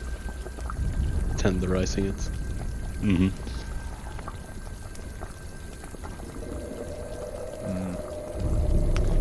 So, I was, does Sal want to actually do her thing since I've had one and I'd hate to have 2 things? I think as long as I can have like 5 minutes to do it, I'll be fine. So, Do you want to end with me and my thing and then with Liska I think and then end with giving everybody dinner, or do you want to do it with everybody while we have dinner? What would you like to do? I think I'll do my thing once everybody's at the dinner table. Okay, awesome. Alright, fantastic. So, Arngrim will just be sort of like hauling out chunks of meat. Hey, and here's where I got the loin. This is from the shoulder. And I have the rib meat. And he's just trying to pull it out of this big chest. Which would you like to eat tonight? I mean, I have no real preference. You tend to just be able to cook everything very well. So, the second option. Shoulder it is. As he tries to get the ribs back in the chest. Would you mind pushing on the lid a little bit on that side? Yeah, sure, fine. And Liska just like casually shuts it. I could use your help more. So, as he starts seasoning up a skillet pan, I've had the thought, you know, I talked to Granka. It was nice. Talked a bit about lots of things, as people, as history. Cool. About goblins. Sort of what happened back at the tent. And, I've reflected a wee bit. I understand there's some, you know, differences. For me, I was coming off of the worry of a first war, and I'm not. He sort of puts down the seasoning for a minute. I'm not a trained soldier like you, and I was scared. I don't know what to do with those feelings of being in a big war and seeing the people that you've been fighting with for longer than your lifespan. And I wanted to say I'm sorry for upsetting you, and I don't like that I did what I did. I honestly thought they were other soldiers.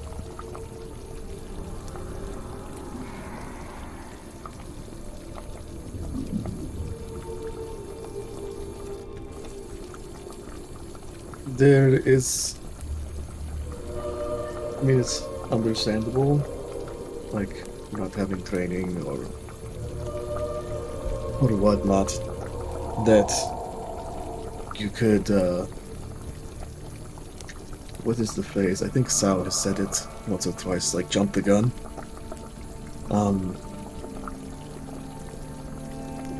But that is what training is for. Like, it was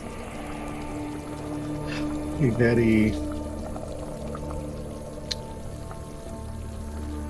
it was a very tragic event. I don't think anybody really walked away with a good taste in their mouth about that. But, I mean, you've reflected, you've given some thought to it. And that is really all you can ask for. Being able to look at something and make yourself better for it.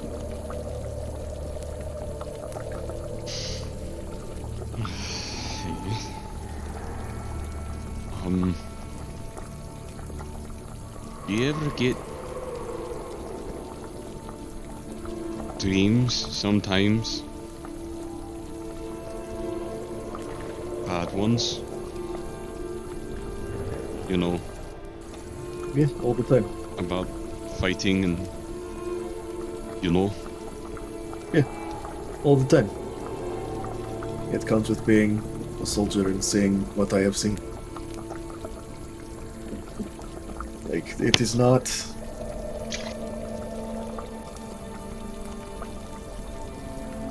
There is a sort of...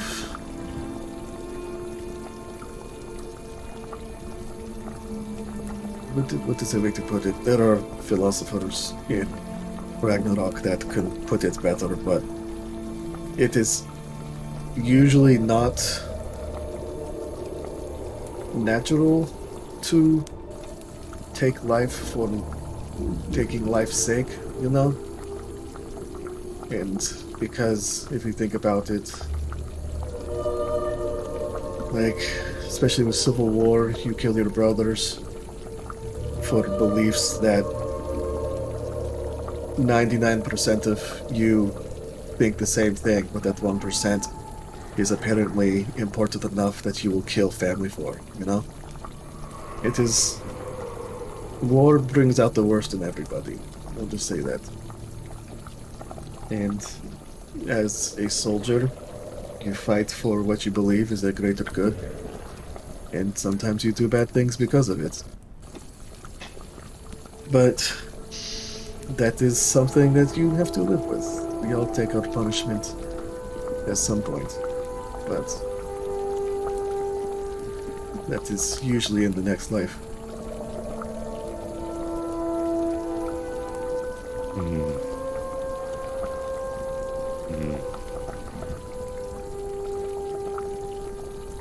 Alright. Would I, would I be able to maybe... I don't know... do some sort of... sparring or routines or... I don't know, maybe just have a talk with you like this now and again. I just got... He just kind of looks at his armor and the insignia. I got made something I wasn't raised to be, and I want to be it, but I'm a baker. I'm not a soldier. I want to be one, but I don't know how. And I feel kind of like I'm walking around in a uniform, pretending to be like you. And I want to be like you. Maybe the me that is you, but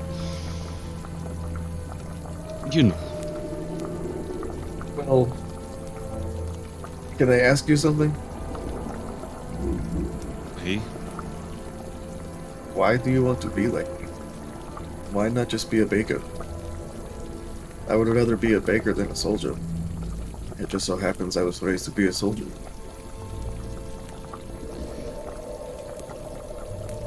Let me show you something.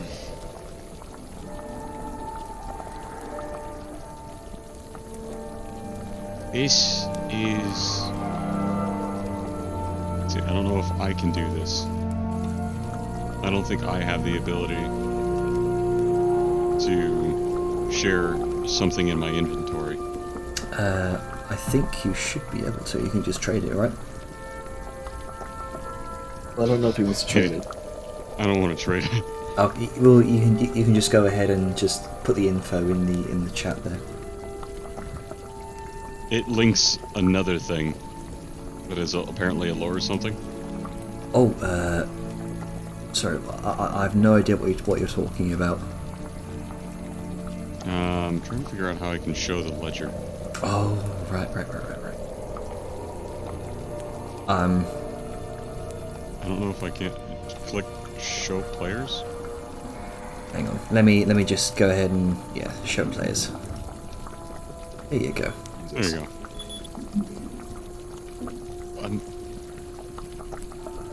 This is why I want to be not just the baker.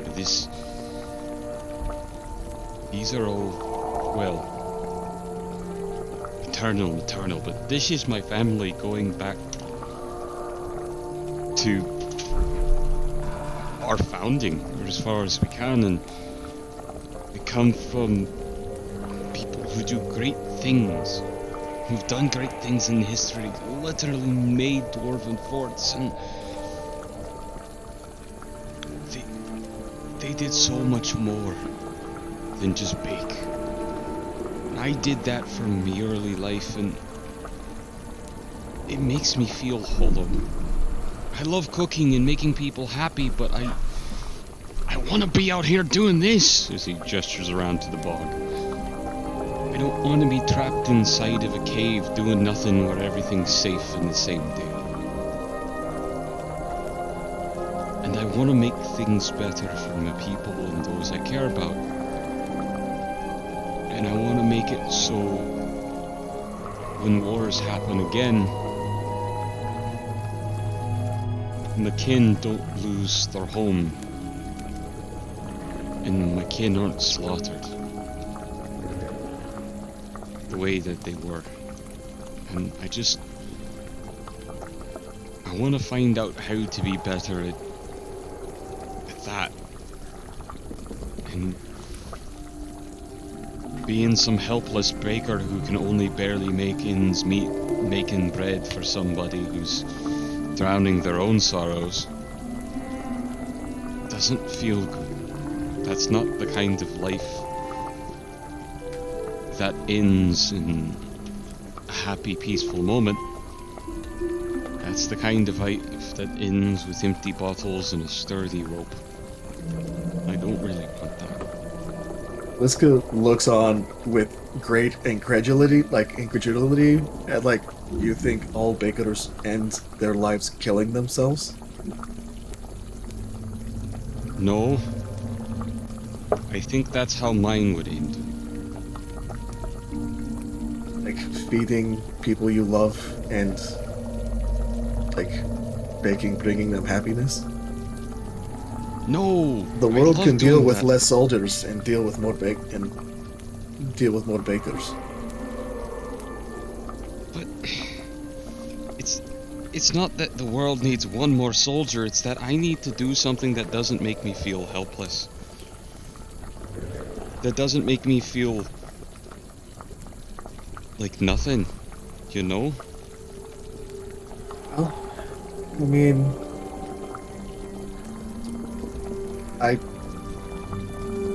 I won't teach you how to be a soldier, but I can teach you how to protect yourself and maybe protect somebody else if that's what you're interested in.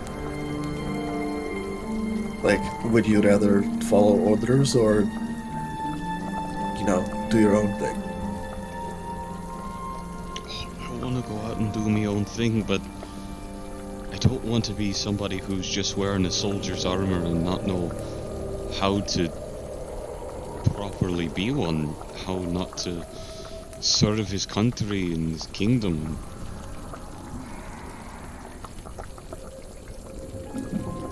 So, I don't know if that makes sense. I mean, it kind of, like, I would just say take off the uniform then, but that's just me. I just think you need to... first, before you decide to do anything, get a better recollection or understanding of what you are, like, who you think you are and what you actually want to do. Because right now, you've been doing so much for the entire group. You've been able to do all this and not even necessarily, like, you could not pick up your hammer like the rest of the journey and you would still be a huge benefit to all of us. Like, I think you just need to look inward on how you can help yourself before you look outward to try to bear the weight that you're putting on yourself in regards to your people. Because a strong foundation allows you to build a strong house, a home. But, like, if you don't know where you stand, how you stand, it's going to just end up confusing you and causing issues further down the road. It is... Like, I can teach you how to fight, but I think you need to think about...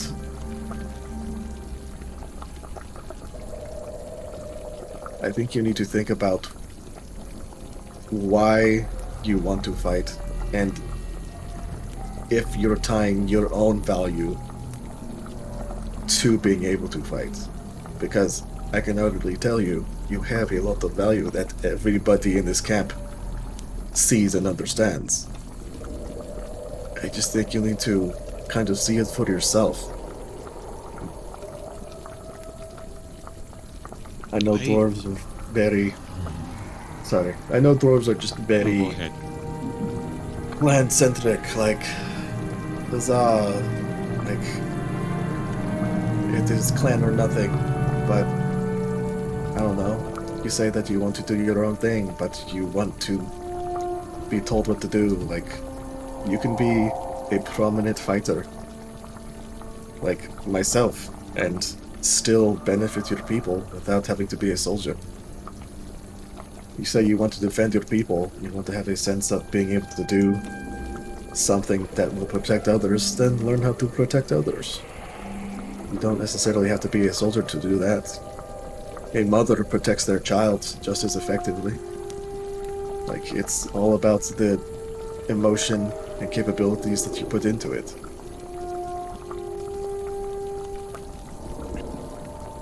Hmm.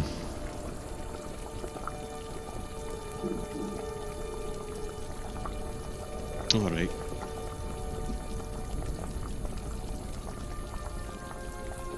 All right. Just give it a couple of days thought, and then come back to me, and if you still feel that is the course that you want to take, then I'll teach you how to fight. But, like, you know, being able to protect yourself is just as good, as important, so it's up to you. But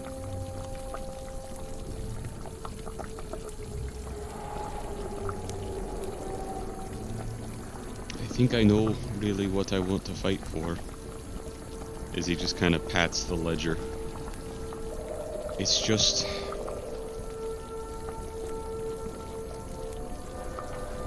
Never mind. I'll think on it. I'll think. just thinking, like I said, if you come back and that is still the way you feel, or if you have or figured out another reason that you want to learn how to fight, like that is perfectly fine. I'm not against teaching you how to fight. I'm just, you know, feel that you should be doing it for reasons that are good for you, not necessarily good for other people.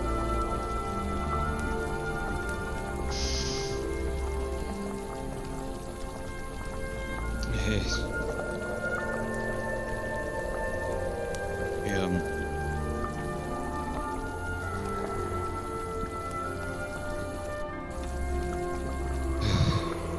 Nice. I got to think on that for a minute.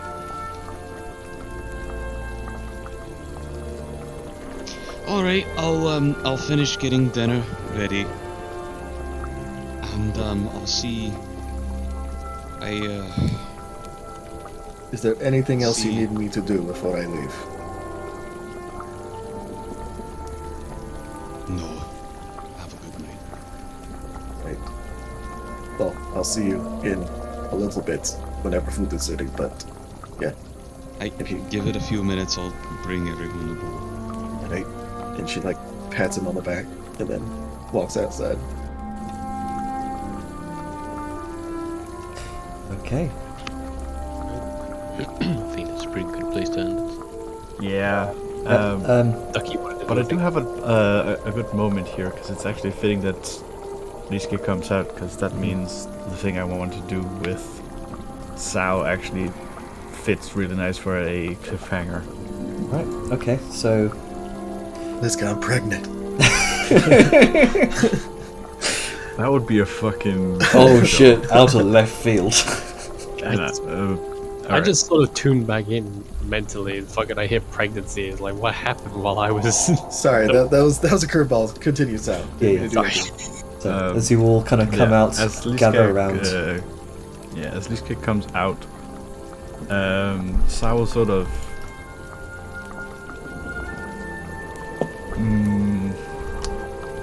walk over and then just sort of... So, I've been thinking about something. You know how the whole prophecy thing about the dragons and the egg and all that jazz? Yes, I remember. Alright,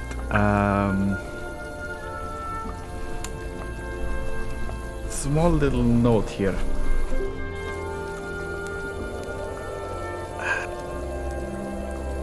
Tao just sort of scratches behind her hair. She looks awkward about what she's trying to articulate.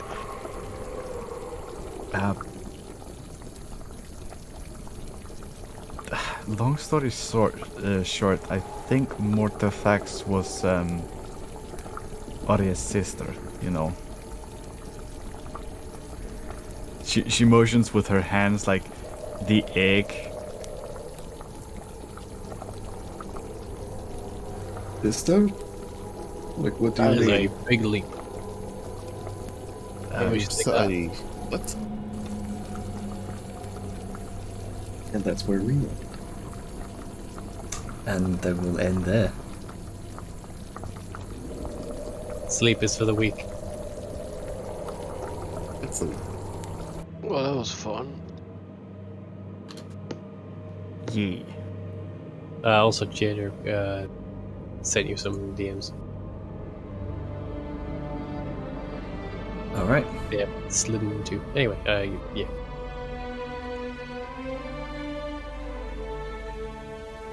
I'll do my Arcana rolls probably a little later. Alright, so with that bombshell, I'm going to stop recording in 3, 2, 1.